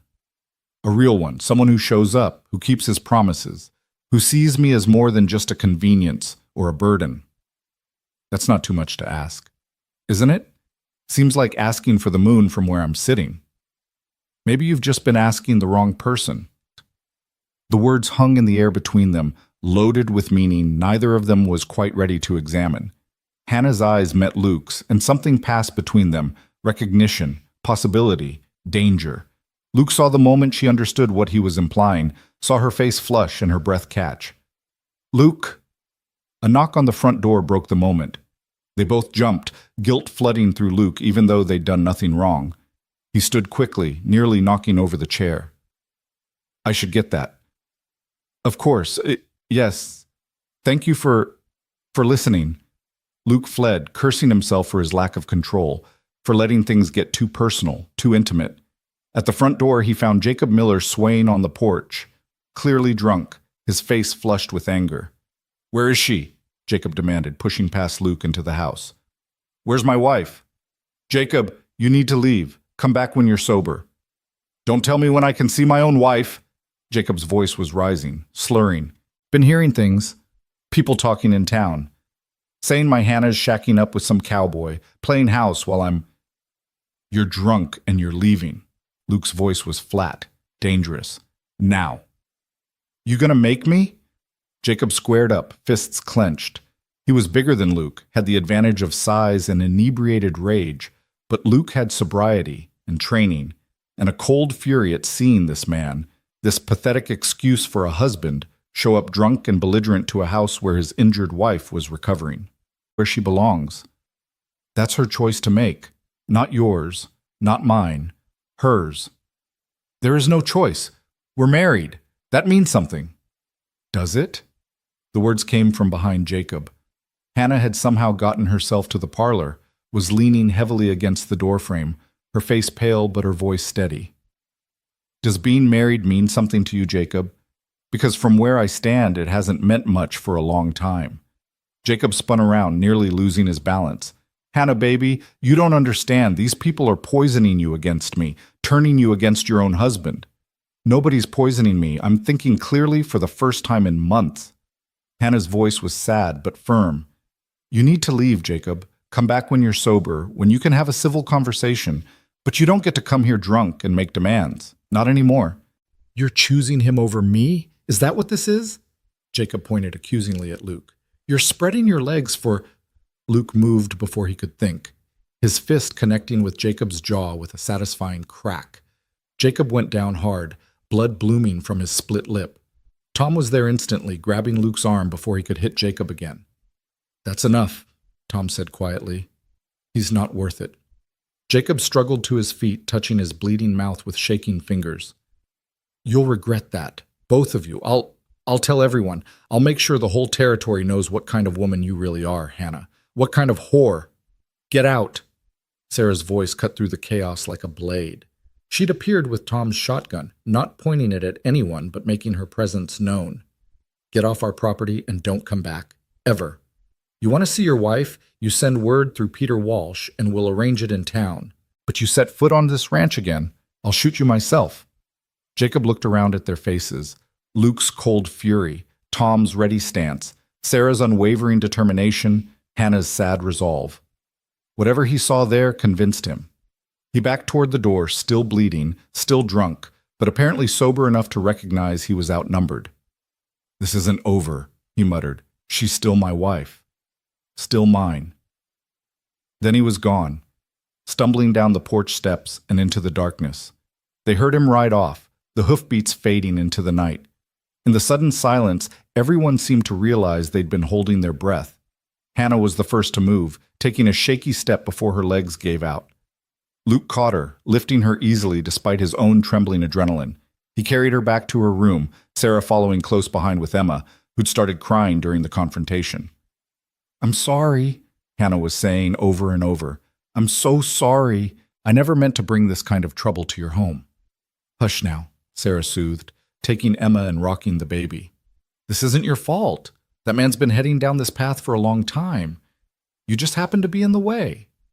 Luke set Hannah gently on the bed, his hands lingering on her shoulders longer than strictly necessary. She's right. None of this is on you. He called me. Hannah couldn't finish, tears streaming down her face again. The things he said, drunk words from a drunk man, Luke said firmly. Don't give them power. But they all knew the damage was done. Jacob's accusations, however unfounded, would spread through Silver Creek like wildfire. The gossip that had been merely speculative would now have the fuel of a jealous husband's rage. Hannah's reputation, already tenuous, would be shredded, and Luke's involvement, however innocent, would be painted in the worst possible light. After Sarah finally got both Hannah and Emma settled for the night, she found Luke on the porch, staring out at the darkness where Jacob had disappeared. You hit him, she observed mildly. Yeah. Felt good, I imagine. In the moment, Luke flexed his sore hand. Now I'm thinking it was probably stupid. Gave him ammunition. Maybe. But sometimes a man needs hitting. Sarah settled into the chair beside him. What happens now? I don't know. Nothing good, probably. Will you ask her to leave? To protect the ranch's reputation? Luke had been asking himself the same question.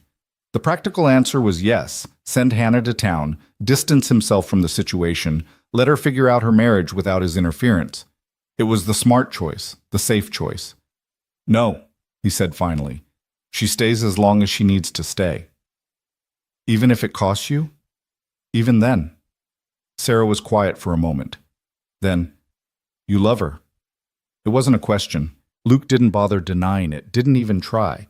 Doesn't matter what I feel. She's married, she's got a daughter, she's got enough problems without adding me to them. Love doesn't care about practicality, Luke. You of all people should know that. Which is exactly why it doesn't matter. The last thing Hannah needs is me complicating her life further. Luke stood, suddenly exhausted. I'm going to check the horses. Then I'm turning in. But sleep wouldn't come. Luke lay in his narrow bed, listening to the sounds of the house, thinking about Hannah's tears and Jacob's rage, and the mess that kept getting messier. He thought about Sarah's accusation, "You love her," and couldn't quite bring himself to examine whether it was true. What he felt for Hannah was complicated, tangled up with protectiveness and admiration, and something deeper he didn't have words for. Whether that was love or just proximity, whether it was real or just the intensity of their circumstances, he couldn't say. What he did know was that tomorrow would bring new challenges. Word of Jacob's drunken confrontation would spread, people would talk, and somehow Luke would have to navigate the impossible space between helping Hannah and not making everything worse.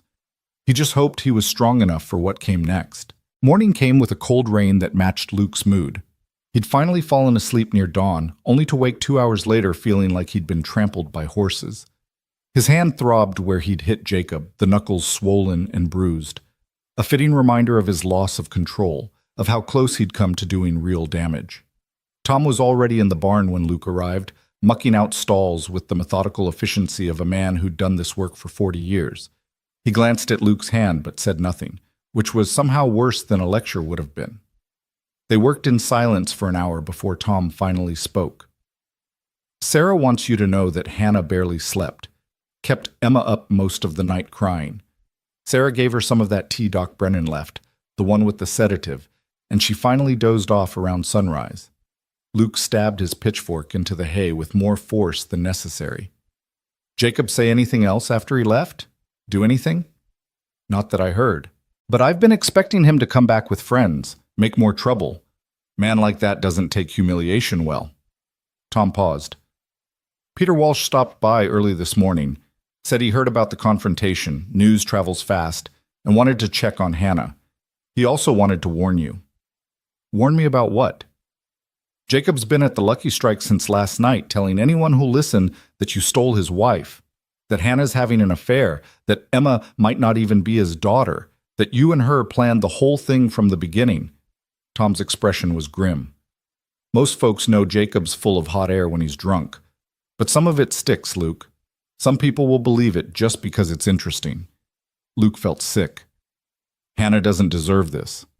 No, she doesn't, but that's the reality of it. Woman leaves her husband. Whether she's got cause or not, she's the one who gets judged. Fair's got nothing to do with it. Tom set down his pitchfork. Peter said something else. Said there might be a solution if you're willing to hear it. What kind of solution? The legal kind. Apparently Doc Brennan's been documenting Hannah's injuries, the circumstances of how she got them, the neglect, the dangerous living conditions. Peter thinks if Hannah wanted to, she could petition for a legal separation. Maybe even a divorce, though that's harder. Takes time and money and a judge who's sympathetic. Luke turned this over in his mind. She'd need a lawyer, need to go through courts. That costs money she doesn't have. Peter's willing to help with that. He's got some savings, and Catherine apparently has money of her own from a small inheritance. They want to help Hannah if she's serious about leaving Jacob. Tom studied Luke carefully. Question is whether you're willing to support her through that. Because it's going to get uglier before it gets better. Jacob will fight it. He'll drag her name through the mud, make accusations, try to turn public opinion against her. Anyone standing beside her is going to get caught in that storm. I don't care about public opinion.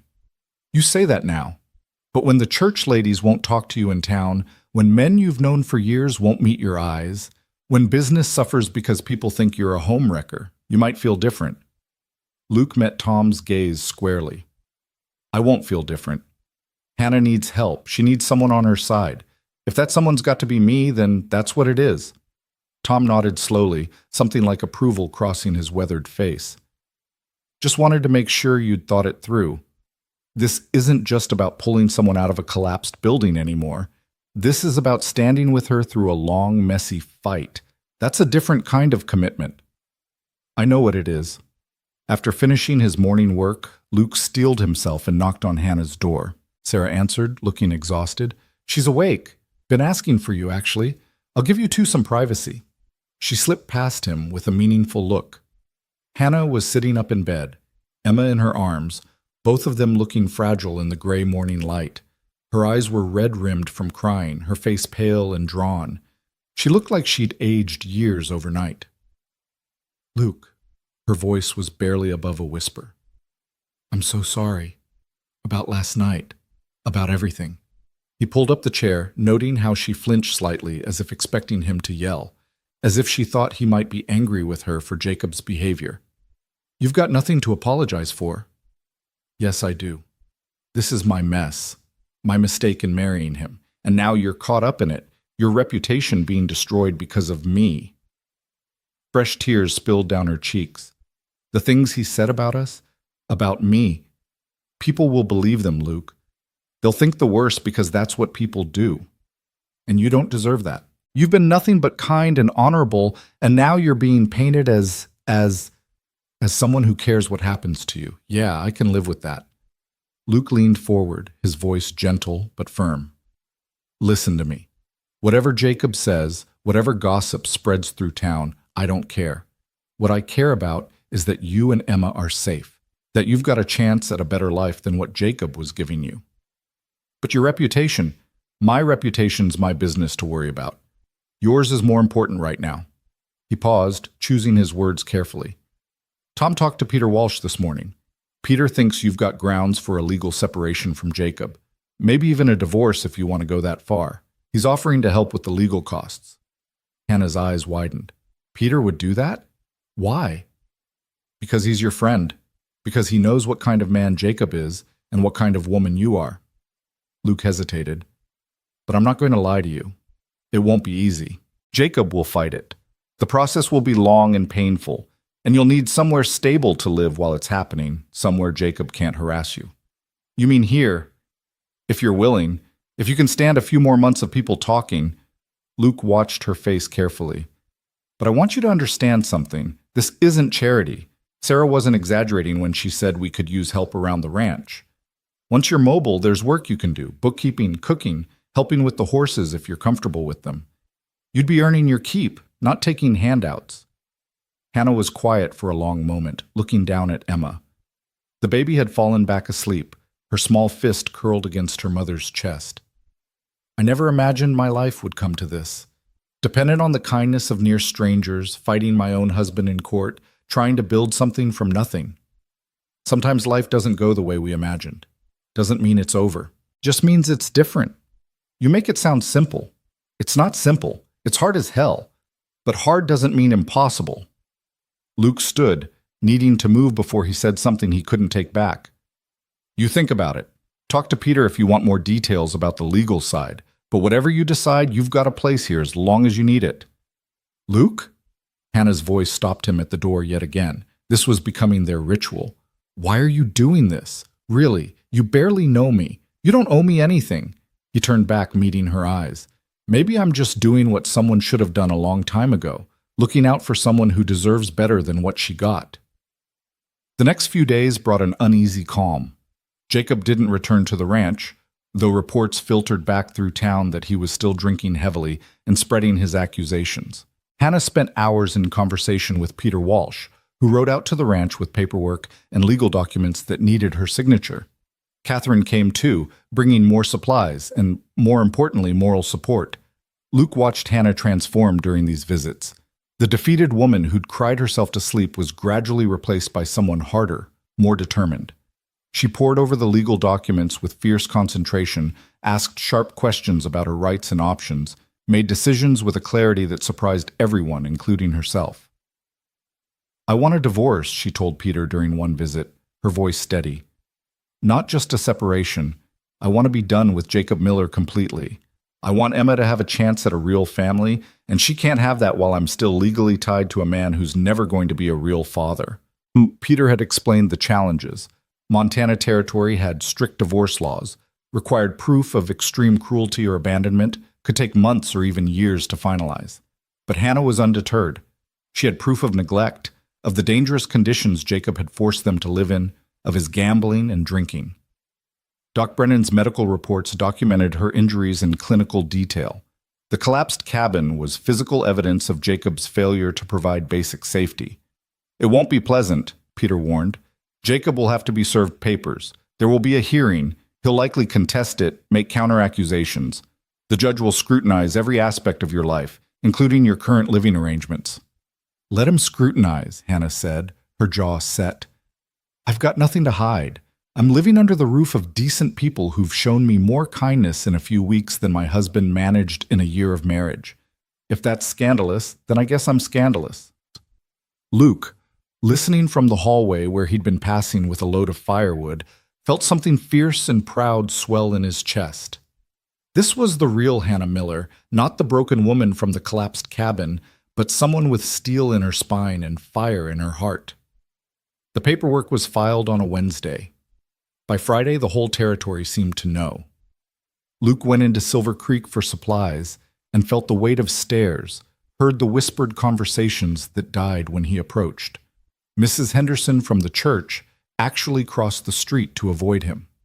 Bill Travis from the feed store, who'd always been friendly, was suddenly curt and businesslike. At the Lucky Strike, Luke had stopped in against his better judgment, drawn by some perverse need to face the gossip head-on. The conversations were less subtle. Heard his wife's divorcing him, one man was saying to his companions. Shameful, if you ask me. Woman's got no call to break her marriage vows just because times get hard. Times get hard? Another snorted. Miller left her in a death trap. Cabin collapsed on her and the baby. Could have killed them both. Still, there's ways to handle marital problems that don't involve running to another man's bed. Luke's hands clenched around his whiskey glass. He should leave. Starting another fight would only make things worse. But the words kept coming, each one a fresh insult to Hannah's character. I heard the Cowboy's been living under the same roof as her for weeks now. You telling me nothing's happened, with her husband gone and her needing comfort? She's got a baby. What kind of woman brings a baby into that situation?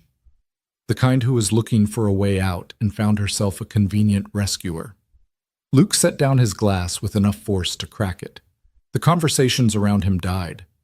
He turned to face the men who'd been talking, keeping his voice level with effort. You want to insult a woman who nearly died protecting her child? You do it when I'm not in earshot. Otherwise, we're going to have a problem. One of the men, a miner named Garrett with a reputation for meanness, stood up. Or what? You'll hit me like you hit Miller? That your solution to everything? Violence? Jacob Miller came to my ranch drunk and belligerent, made threats, said things about his wife that no decent man would tolerate. Yeah, I hit him. I'd do it again. Luke took a step forward. But I noticed none of you were there when that cabin collapsed. None of you pulled Hannah and her baby from the rubble. None of you offered them a place to recover. But you're real quick to judge now that someone else did the right thing. The right thing? Garrett laughed harshly. That what you call it? Taking another man's wife into your home? I call it basic human decency. Something you might want to try sometime. The bartender, a man named Sullivan, who'd always been fair, spoke up before things could escalate. That's enough. Garrett, you want to run your mouth, do it outside. This is a place of business, not a boxing ring. Garrett glared but backed down. Luke finished his drink and left, feeling the weight of hostile stares on his back. Outside, the afternoon sun was harsh and unforgiving. He loaded his supplies onto his horse, hands shaking slightly with suppressed anger. Mr. Marston? Luke turned to find Catherine Walsh approaching, her expression concerned. I saw you come out of the Lucky Strike, heard some of what was being said. She glanced around, then lowered her voice. It's going to get worse before it gets better. People in small towns, they need someone to gossip about. Right now, you and Hannah are the most interesting story they've got. I can handle gossip. Can you? Can Sarah and Tom? Because this doesn't just affect you. It affects everyone at the Broken Star. Catherine's expression was sympathetic but realistic. I'm not saying you're wrong to help Hannah. I think what you're doing is admirable, but you need to be prepared for the consequences. What kind of consequences? The social kind. People won't want to do business with someone they consider immoral. Church will start making noise about proper Christian behavior. Some of the ranchers' wives will pressure their husbands to distance themselves from you. She paused. And Jacob, he's not done yet. Peter heard he's talking to a lawyer of his own, planning to fight the divorce, maybe even try to get custody of Emma. Luke felt ice settle in his stomach. He can't do that. He's got no grounds. Doesn't matter if he's got grounds. All that matters is whether he can convince a judge that Hannah's an unfit mother. And right now, with her living under an unmarried man's roof, with rumors flying about the nature of your relationship, he might have a case.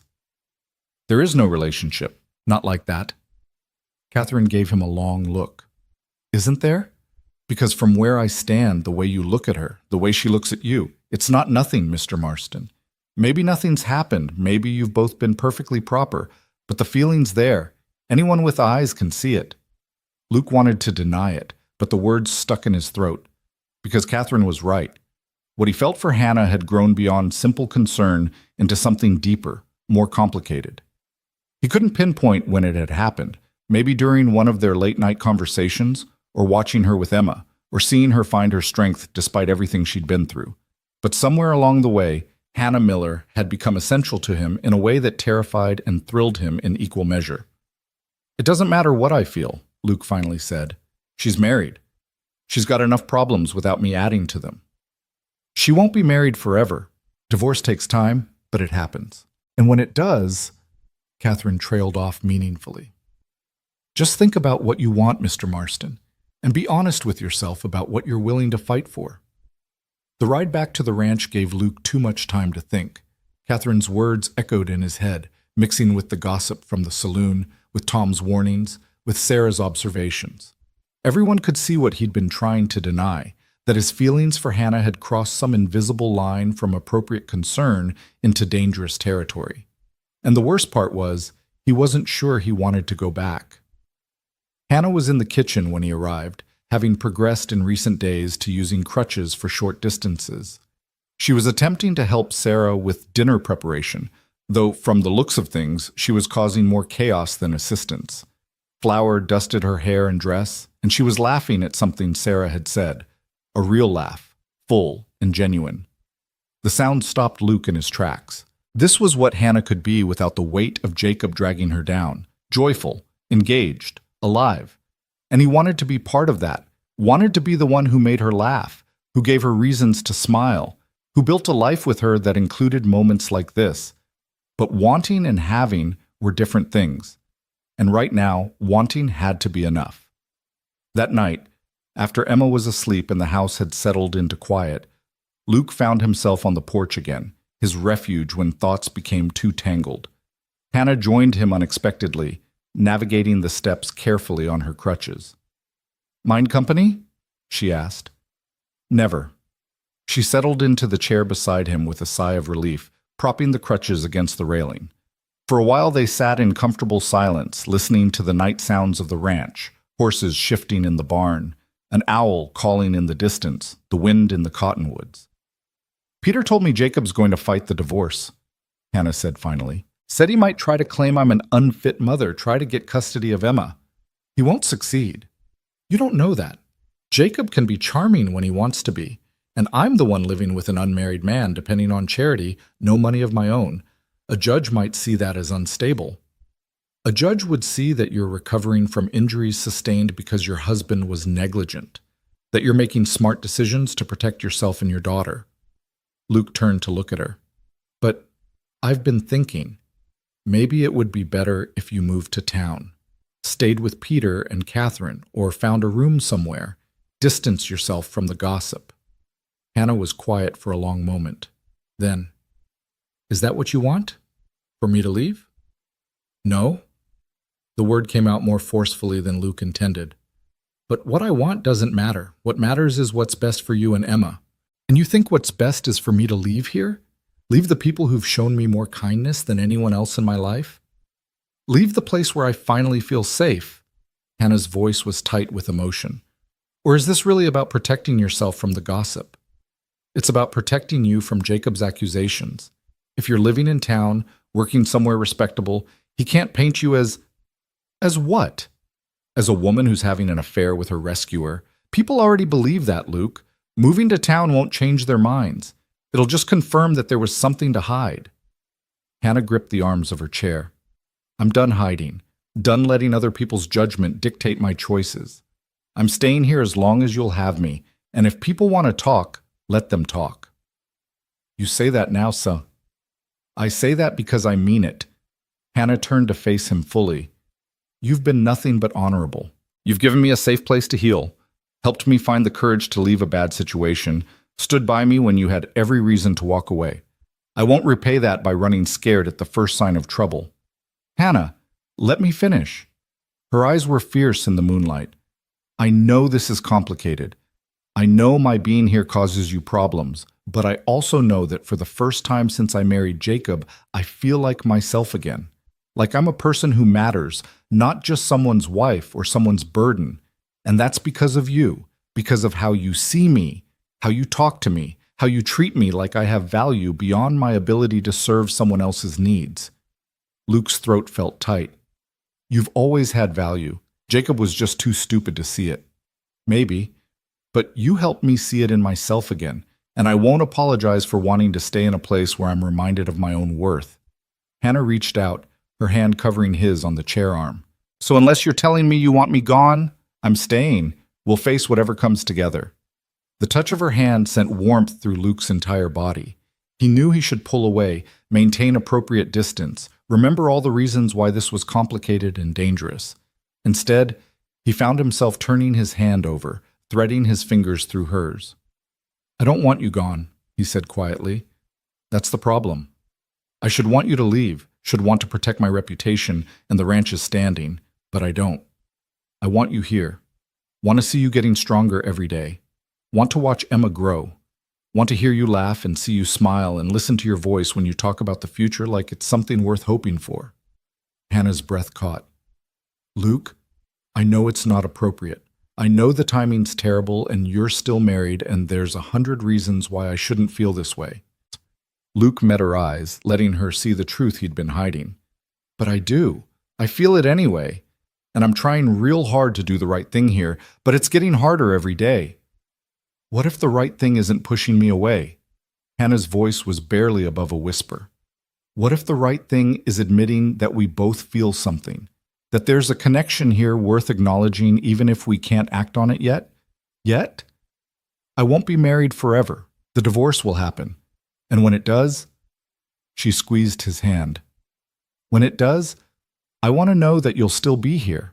That whatever this is between us, it's real enough to wait for.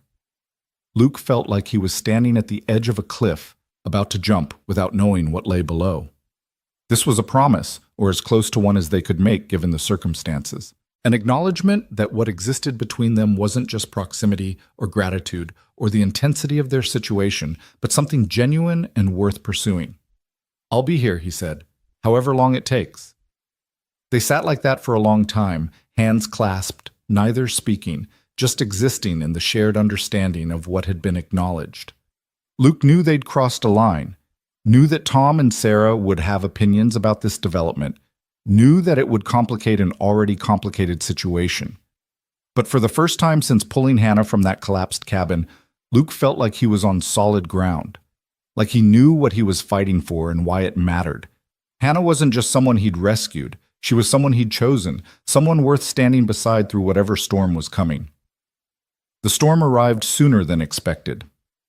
3 days later, a man rode up to the ranch dressed in the cheap suit of a frontier lawyer. He introduced himself as Howard Blackwell, representing Jacob Miller in the matter of his contested divorce. I'm here to observe Mrs. Miller's living conditions, Blackwell announced, looking around the ranch with obvious disapproval, and to interview relevant parties regarding her fitness as a mother and the nature of her relationship with Mr. Marston. Luke felt his jaw clench, but Sarah stepped forward smoothly. Mrs. Miller is resting. She's recovering from serious injuries sustained when the cabin her husband failed to maintain properly collapsed on her. Any interviews will need to wait until Doc Brennan says she's strong enough. I'm not here to cause distress, Blackwell said, though his expression suggested otherwise. But my client has rights. He has a right to know where his wife is living, who she's living with, whether his daughter is being properly cared for. His daughter is fine, Luke said flatly. Better cared for here than she ever was with Jacob. That's for a judge to decide, not you. Blackwell pulled out a notebook. I'm told Mrs. Miller has been residing here for nearly 6 weeks, in a house with 4 adult men and only 1 married woman for propriety. Is that correct? There are 3 men, me, Tom, and 1 ranch hand who lives in the bunkhouse, and Sarah's here every day. Luke fought to keep his voice level. Hannah has her own room. She's been healing from broken legs and broken ribs. She's hardly been in any condition for impropriety, even if anyone here was interested, which we're not. I see. Blackwell made notes. And you, Mr. Marston, you're unmarried, correct? No wife, no family of your own, yet you took in a married woman and her infant daughter. Some might find that suspicious. Some might find it basic human decency. Or opportunism. My client suggests you saw a vulnerable woman and took advantage. Presented yourself as a rescuer while actually seducing a married woman away from her lawful husband. Luke took a step forward before Tom's hand on his shoulder stopped him. That's a lie, and you know it. What I know is that Mrs. Miller filed for divorce within weeks of coming here, that she's rejected all of my client's attempts at reconciliation, that she's living under your roof, dependent on your charity, possibly feeling obligated to show you gratitude in ways that exceed propriety. Blackwell's smile was unpleasant. A judge might see that as evidence of adultery, Mr. Marston. And in Montana territory, adultery is grounds to deny a divorce petition. In fact, it might give my client grounds to sue you for alienation of affection. I haven't touched her, Luke ground out. Haven't done anything inappropriate. She's here because she had nowhere else safe to go, and I had the means to help. Your word against your reputation, and right now your reputation is that of a man who broke up a marriage. Blackwell tucked away his notebook. I'll be back to interview Mrs. Miller when she's available. In the meantime, I'd suggest you think carefully about whether continuing this living arrangement is worth the legal consequences. After Blackwell left, Luke found himself back in the barn, working off his anger on bales of hay that didn't need moving. Tom joined him eventually, as Luke had known he would. That was ugly, Tom observed. It's going to get uglier. Probably. Question is whether you're ready for it. Tom settled onto his usual hay bale. Because that lawyer laid it out pretty clear. Jacob's going to fight dirty. He's going to make this about you and Hannah, about whether something inappropriate happened. And even if nothing did, even if you've both been perfectly proper, the accusation alone will cause damage. So what do you suggest? That I kick Hannah out? Prove Jacob right that she's got nowhere safe to go? I'm suggesting you think about the long game, about what actually helps Hannah versus what just satisfies your need to protect her. Tom's voice was gentle but firm. If Jacob can prove alienation of affection, if he can convince a judge that you seduced his wife, Hannah loses everything. The divorce gets denied, she goes back to him, and Emma grows up with a drunk for a father. Is that what you want? Of course not. Then maybe it's time to make some hard choices. Maybe Hannah does need to move to town, at least temporarily, remove the appearance of impropriety, give Jacob less ammunition. Tom stood, stretching his back. I know it's not what you want to hear, but sometimes loving someone means doing what's best for them, even when it hurts you. Luke knew Tom was right, knew that his desire to keep Hannah close was tangling up with what was actually best for her and Emma. But the thought of her leaving, of not seeing her every day, of not being there if she needed him, it felt like tearing out part of himself. That evening, he found Hannah in her room, Emma playing on a blanket on the floor, while Hannah sat in her chair by the window. She looked up when he entered, and whatever she saw in his face made her expression fall. What happened? She asked. Luke told her about Blackwell's visit, about the threats and accusations, about the legal complications that were mounting. Hannah listened in silence, her face growing paler with each word. He's going to use you against me, she said when Luke finished. Jacob's going to make this about us, about whether something happened between us. And it doesn't matter that nothing did. The accusation alone will be enough. That's what Tom thinks. Tom's probably right. Hannah looked down at Emma, who was happily chewing on a cloth doll. So what do we do? Catherine suggested you move to town, stay with her and Peter, or find a room somewhere. Distance yourself from me, from this ranch. Make it clear there's nothing improper happening. And if I don't want to? If I want to stay here where I feel safe? Luke knelt beside her chair, taking her hands in his. Then we both have to be ready for what Jacob's going to throw at us. The accusations, the gossip, the legal battles. We have to be ready to prove that nothing happened, that everything was above board. And Hannah? That means... He struggled to find the words. That means we can't be what we acknowledged on the porch the other night. Can't be heading towards something more. Because if anyone suspects that we're developing feelings, if anyone sees us as anything other than rescuer and rescued, it gives Jacob exactly what he needs. Hannah's eyes filled with tears. So we pretend we feel nothing? Act like there's no connection between us? We wait. Until the divorce is final, until you're legally free, we wait. And we're careful. No more late-night conversations on the porch. No more holding hands. We keep things proper and distant, give Jacob nothing to use against you. That's asking a lot. I know, but it's temporary. Once the divorce is final, once you're free, then we can figure out what this is between us. Luke squeezed her hands gently. But right now, getting you free from Jacob is more important than anything else. Even this. Hannah was quiet for a long moment, tears sliding down her cheeks. Then she nodded slowly. You're right. I hate it, but you're right. Emma's future is more important than what I want in this moment. Then you'll stay? Even if we have to keep distance between us? I'll stay. Because despite everything, I do feel safer here than anywhere else.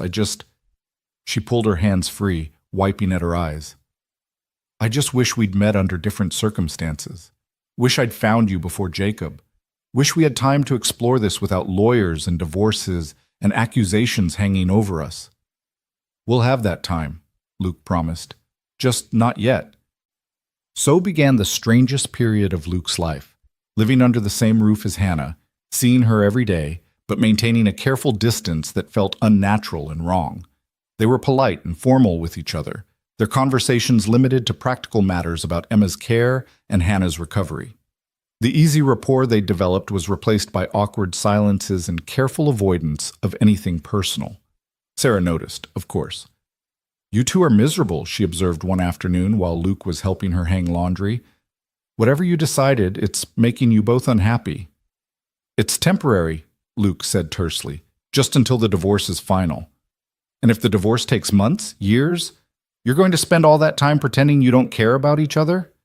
If that's what it takes to protect Hannah from Jacob's accusations, yes. Sarah made a disgusted sound. Men, always thinking they need to fix everything by making everyone miserable. You know what I think? I think honesty's better than this careful dance you're doing. I think admitting you care about each other, that you're waiting until she's free to pursue anything, that shows more integrity than sneaking around or pretending there's nothing there. Jacob's lawyer would disagree. Jacob's lawyer isn't the one who has to live with the consequences of lying to yourself. You are. Sarah pinned up a sheet with more force than necessary.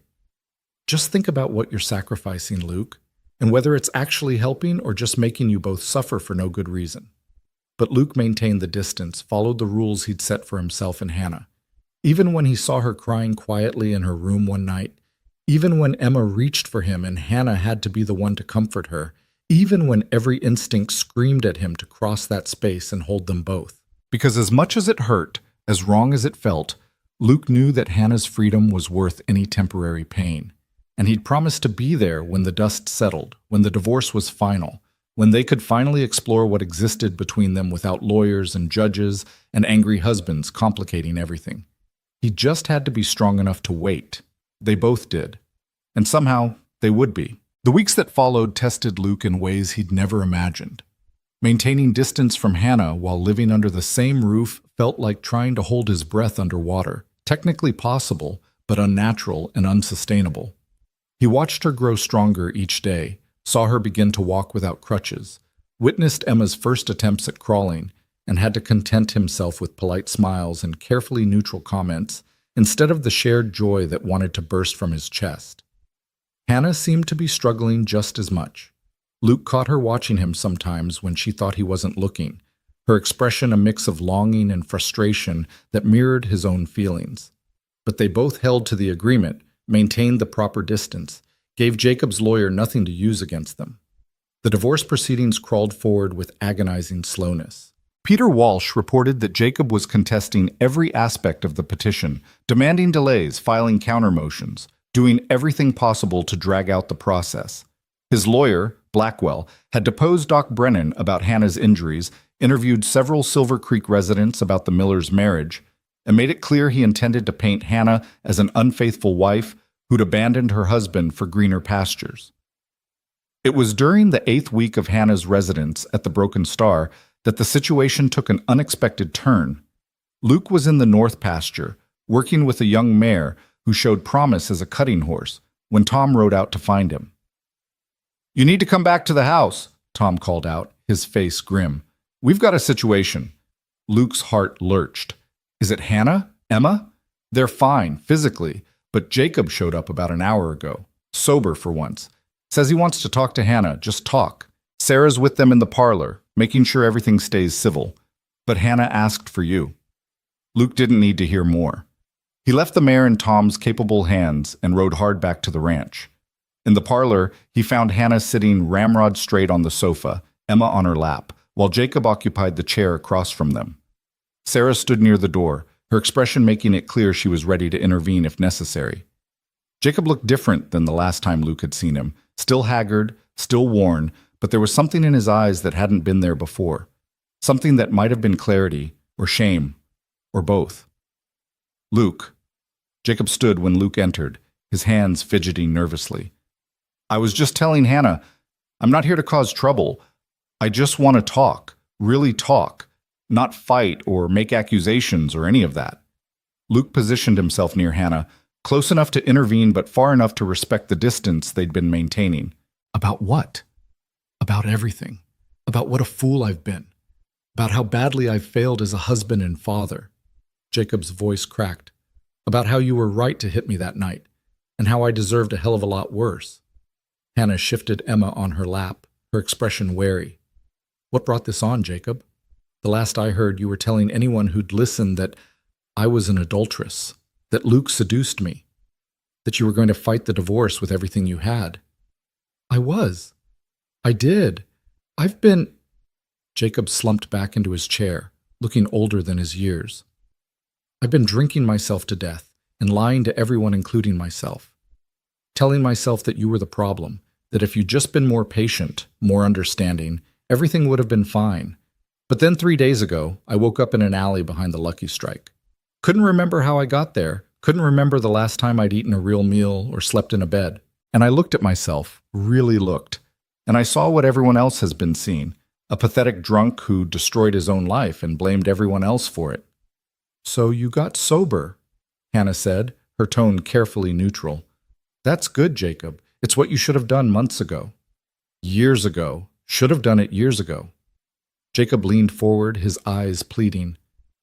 "Hannah, I know I don't deserve forgiveness. I know what I put you through, the danger I put you and Emma in, that cabin." His voice broke.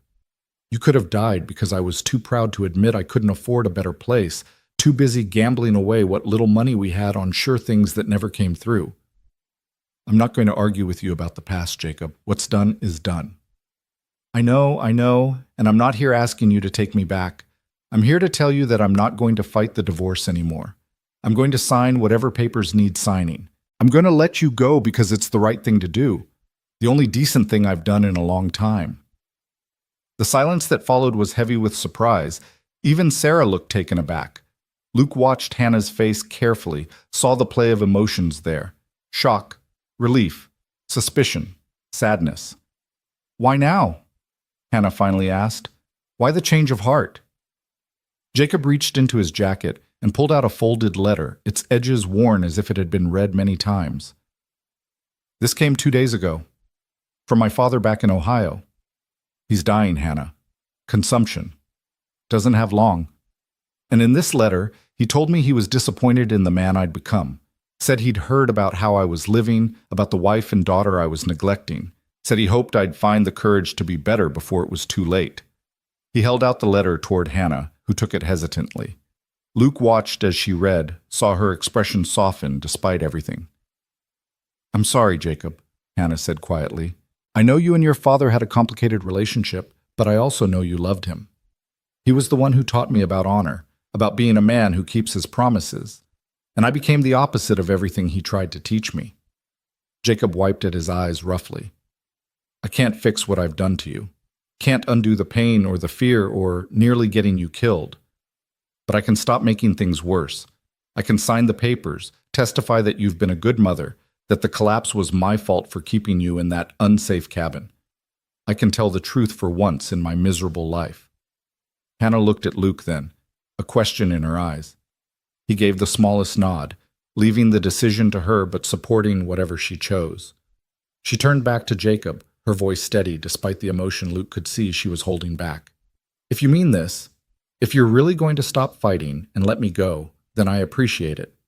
Not for myself, but for Emma. She deserves better than growing up watching her parents destroy each other in court."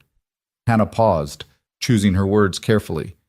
"But Jacob, getting sober and signing papers, that's just the beginning. If you want any kind of relationship with your daughter as she grows up, you need to prove you can stay sober.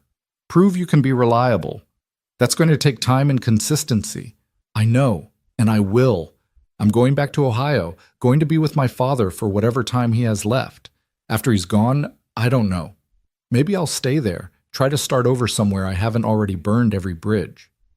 Jacob stood, moving toward the door. "I just wanted you to know. What happened between you and Luke, whatever feelings might be there, I know that's my fault too. I know I pushed you away long before he pulled you out of that rubble, and I'm not going to use it against you anymore." After Jacob left, the house felt strangely quiet. Sarah excused herself to give Luke and Hannah privacy, taking Emma with her to the kitchen for a snack. Luke and Hannah sat in the parlor, neither quite knowing what to say. "Do you believe him?" Hannah finally asked. "Do you think he means it?" "I don't know. People can change, but usually only when they hit rock bottom and decide to climb back up. Sounds like Jacob might have hit his bottom." Luke moved to sit in the chair Jacob had vacated, maintaining the careful distance even though everything in him wanted to close the space between them. "Question is whether you believe him." "I want to. For Emma's sake, I want to believe her father can be someone worth knowing, but I've believed Jacob's promises before, and they always turned out to be empty." Hannah's hands twisted in her lap. "What if this is just another manipulation? Another way to get me to let my guard down? Then we stay alert. But Hannah, even if it is a manipulation, he said he'd sign the papers. That's what you need most right now, for him to stop fighting so the divorce can go through. And if he changes his mind, if he sobers up for a week and then decides being angry is easier than being honest." Luke leaned forward, his voice gentle but firm. "Then we deal with it. But you can't live your life waiting for the other shoe to drop. Sometimes you have to take people at their word and prepare for the consequences either way." 2 days later, Peter Walsh arrived with news that transformed everything. Jacob had come to his office, sober and clear-eyed, and signed all the necessary documents. More than that, he'd provided a written statement admitting to neglect, to creating unsafe living conditions, to failing in his duties as a husband and father. He'd agreed to surrender all parental rights to Emma if that's what Hannah wanted, though he asked for the possibility of supervised visits once he could prove sustained sobriety. "The judge reviewed everything this morning," Peter reported, his face split by a genuine smile. "He's granting the divorce, Hannah. You're free.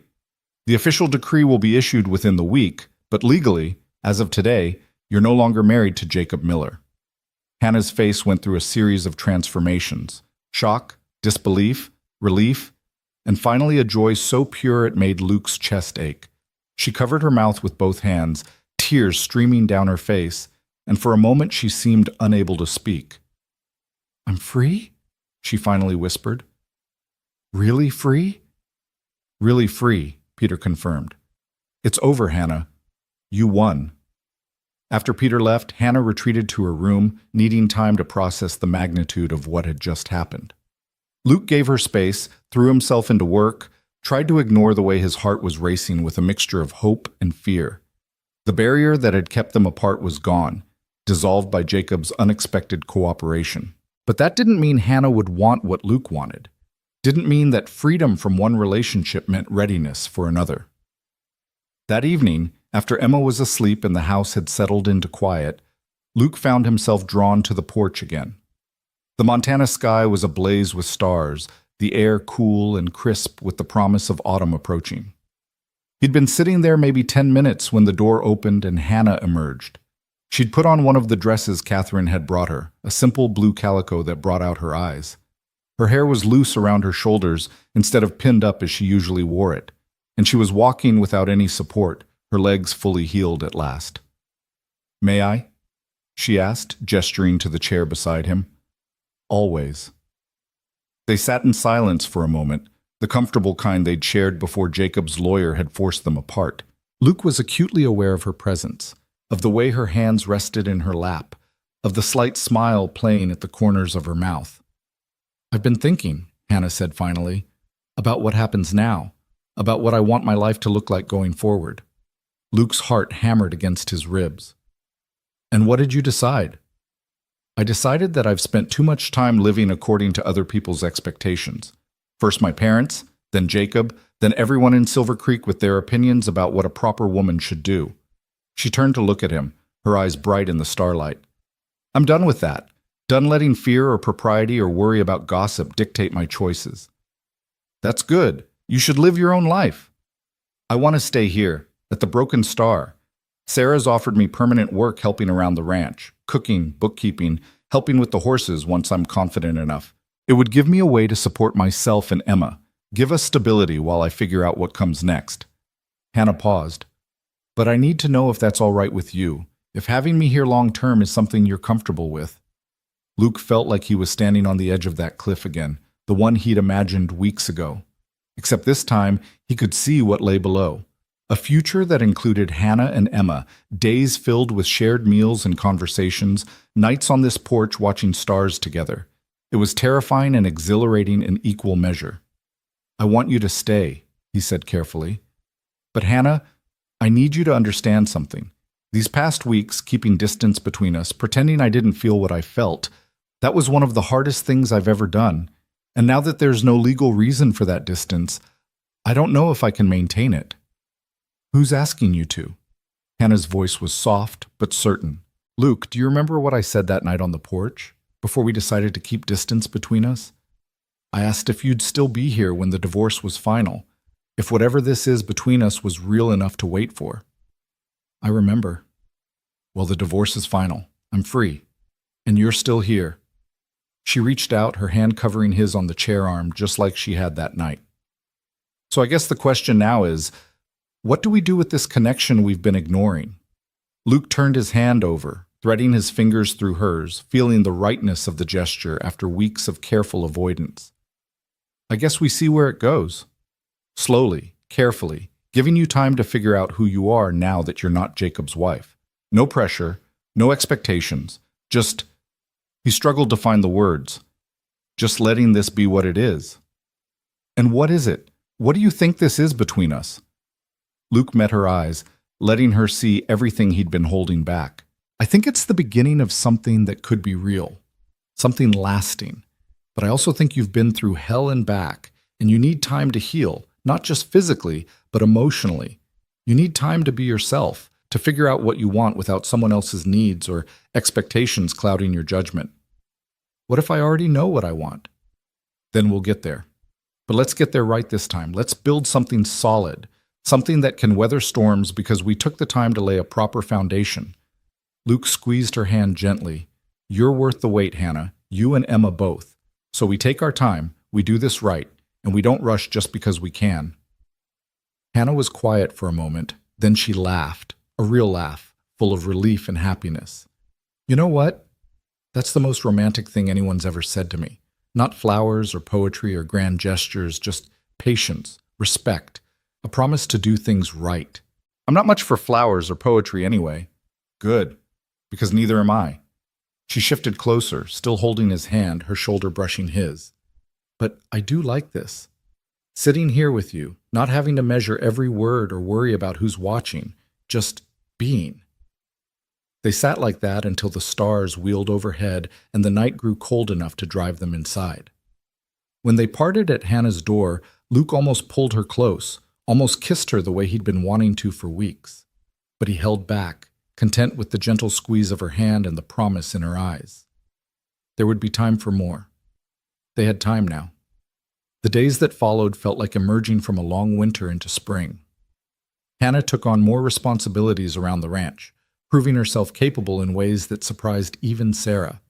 She had a natural way with the horses, approaching them with gentle confidence that the animals responded to. Her bookkeeping was meticulous, organizing 3 years of Tom's chaotic records into a system that actually made sense. And her cooking, once she got the hang of the wood stove's particular quirks, was significantly better than anything the ranch hands had been eating. But it was the small moments that Luke treasured most.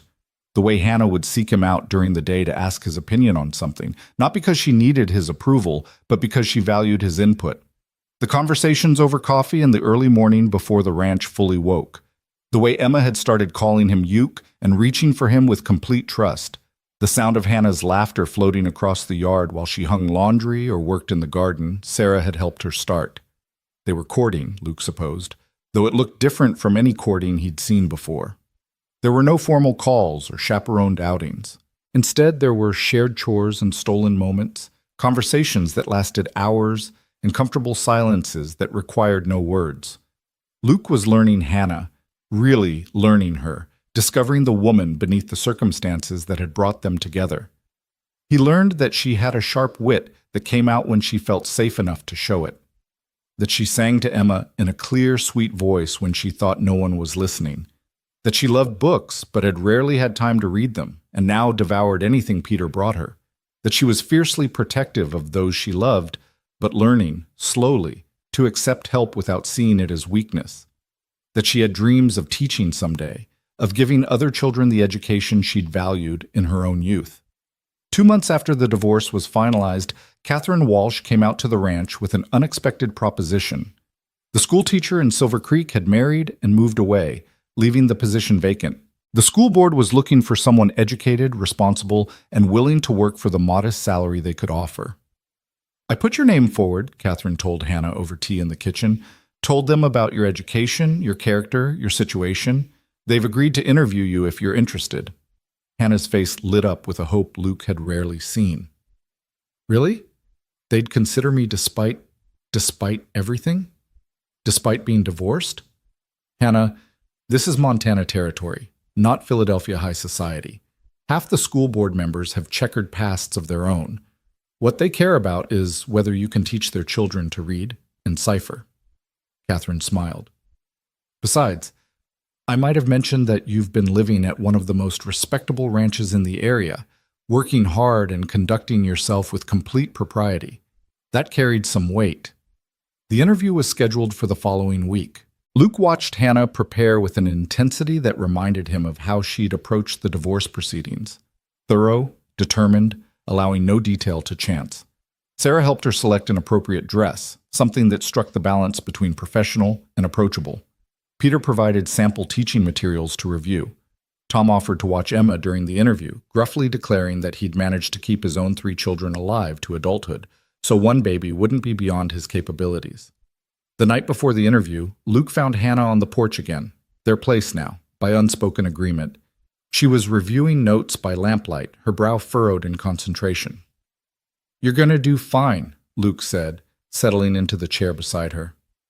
"What if they ask about Jacob, about the divorce?"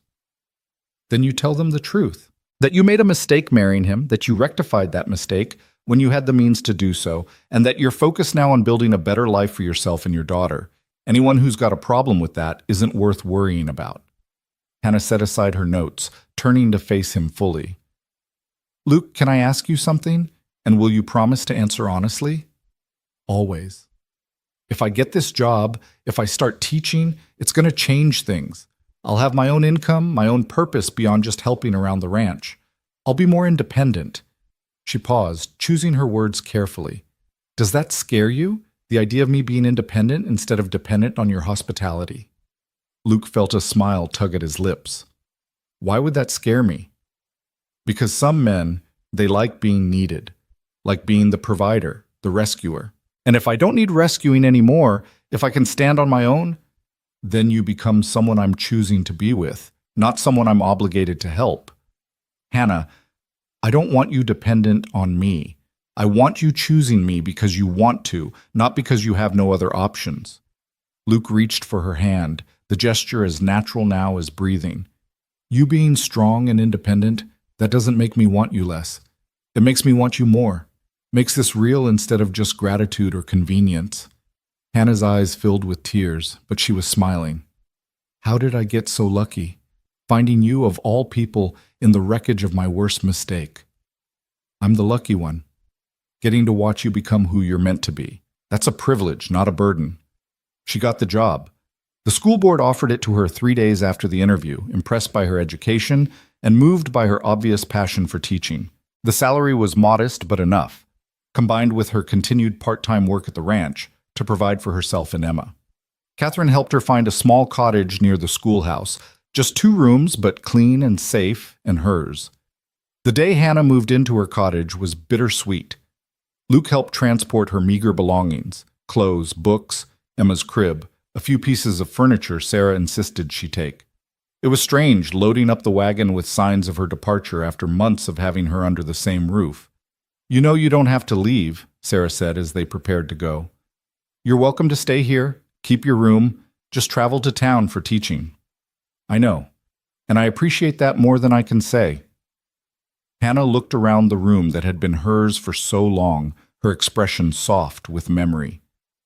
But I need to do this. Need to prove to myself that I can stand on my own, provide my own home for Emma. Besides, she glanced at Luke with a hint of mischief in her eyes. If we're going to court properly, I should probably have my own place. Wouldn't be right otherwise. The cottage was small but full of light, with windows that looked out on the mountains in the distance. Luke and Tom helped Hannah arrange her furniture while Catherine and Sarah unpacked boxes and made up the bed. Emma crawled around, delighted by the new space, getting into everything with the determined curiosity of a 1-year-old. When everything was arranged and the others had left, Luke found himself alone with Hannah in her new home. She was standing by the window, looking out at the view, one hand resting on the sill. It's mine, she said softly. This whole place, it's mine. Not my husband's, not my parents', not a borrowed room in someone else's house. Mine. Luke came to stand beside her, close enough to feel her warmth but not touching. How does it feel? Terrifying, exhilarating, right. She turned to face him, her expression serious. Luke, I need to tell you something. These months at the ranch, everything you've done for me and Emma, I don't think I ever properly thanked you. Not just for pulling us out of that cabin, though that was, her voice caught. That was everything, but for giving me time to heal, space to figure out who I was, the support to become strong enough to stand on my own. You gave me back my life. I won't forget that. You don't need to thank me for... Let me finish. Hannah placed her hand on his chest, over his heart. I also need you to know that what I feel for you, it's not gratitude, not obligation or convenience or any of those things we were worried about. It's real, Luke. Whatever we're building here, it's based on who we actually are, not the circumstances that brought us together. Luke covered her hand with his, feeling his heart hammer beneath their joined touch. I know. I feel it too. Then I think... Hannah took a breath, seeming to gather courage. I think maybe we should stop being quite so careful. Stop holding back quite so much. We've built our foundation. We've taken our time. Maybe now we can start actually building something on top of that foundation. Luke understood what she was offering, what she was asking for. Months of careful courtship, of maintaining propriety, of waiting until she was ready. And now she was ready. They were ready. He cupped her face in his hands, his thumbs brushing her cheekbones gently. You're sure? I'm sure. Luke kissed her then, finally, after months of wanting and waiting. It was gentle at first, tentative, learning the shape of her lips against his. But when Hannah sighed and leaned into him, her arms coming around his neck, the kiss deepened into something that spoke of all the longing they'd been holding back. When they finally pulled apart, both breathing hard, Luke rested his forehead against hers. Been wanting to do that for a while now. Hannah laughed softly. I noticed. I've been wanting it too, but I'm glad we waited. Glad we did this right. So what happens now? Now? Hannah stepped back slightly, her hands still resting on his shoulders. Now we see where this goes. I teach. You train horses. We court properly. Sunday dinners, walks after church, all the normal things couples do when they're figuring out if they fit. Pretty sure we already know we fit. Maybe. But it's nice to do things the right way for once. To not rush or hide or worry about who's watching. She smiled, that brilliant smile that had been appearing more and more frequently. Besides, Emma needs to see what a healthy relationship looks like. Needs to understand that love is about respect and partnership, not dependence and desperation. Luke understood what she meant. They were building something not just for themselves, but for the little girl who'd survived a cabin collapse and would grow up knowing her mother had the strength to leave a bad situation and the wisdom to choose better the second time. Over the following months, they fell into a rhythm that felt both exciting and comfortable. Luke would ride into Silver Creek most Sunday afternoons, timing his arrival for when Hannah finished teaching Sunday school. They'd walk together through the town, Emma toddling between them or riding on Luke's shoulders, and people would greet them with gradually warming acceptance. The initial scandal had faded, replaced by recognition that this was simply a man and a woman building something good together. They had dinner at Peter and Catherine's house, where the four of them would talk late into the night about books and politics and the future of Montana Territory. They went on picnics when the weather allowed, finding quiet spots near streams where Emma could play and they could talk without interruption. Luke taught Hannah to ride properly, patiently working with her until she was confident enough to go out on her own. Hannah taught Luke to dance, laughing at his initial awkwardness until he found the rhythm and surprised them both by being rather good at it. They were building a history together, accumulating shared experiences and inside jokes and the kind of comfortable familiarity that comes from really knowing another person. Luke learned that Hannah was grumpy before her morning coffee and silly when overtired, that she worried excessively about being a good enough mother despite being clearly excellent at it, that she had strong opinions about literature and would argue passionately about character motivations, that she was ticklish on her ribs and loved thunderstorms and cried at weddings even of people she barely knew. Hannah learned that Luke was most himself around the horses, that he had surprising depths of patience except when dealing with incompetence, that he'd wanted a family his whole life but had convinced himself he was better off alone until she'd proven him wrong, that he was more romantic than he admitted, leaving wildflowers on her doorstep or helping her fix things around the cottage without being asked, that he loved her daughter as fiercely as if Emma were his own, and that his devotion to them both was absolute and unshakable. It was late spring, nearly a year after the cabin collapse, when Luke finally spoke the words they'd both been circling around for months. They were at the ranch, having ridden out for a picnic near the stream where Luke had first found them. Emma was napping in a basket nearby while Luke and Hannah sat on the blanket, watching the water flow past. "Marry me," Luke said suddenly, the words coming out more blunt than he'd intended. Hannah turned to him, eyes wide. "What?" "Sorry, I meant to do this better." Luke took her hand, his thumb tracing circles on her palm. "I've been thinking about this for a while now, about what we're building, where we're heading. And Hannah, I don't want to court you forever. Don't want to keep saying goodbye at your cottage door and riding back to the ranch alone. I want to wake up next to you every morning, want to help you with Emma, want to give her siblings if you're willing, want to build a life with you that's ours, not borrowed or temporary or careful. I want to marry you, Hannah Miller, if you'll have me." Hannah's eyes filled with tears, but she was smiling so wide it transformed her whole face. "Yes. Yes? Yes, I'll marry you. Of course I'll marry you." She launched herself at him, nearly knocking him backward on the blanket. "I love you, Luke Marston.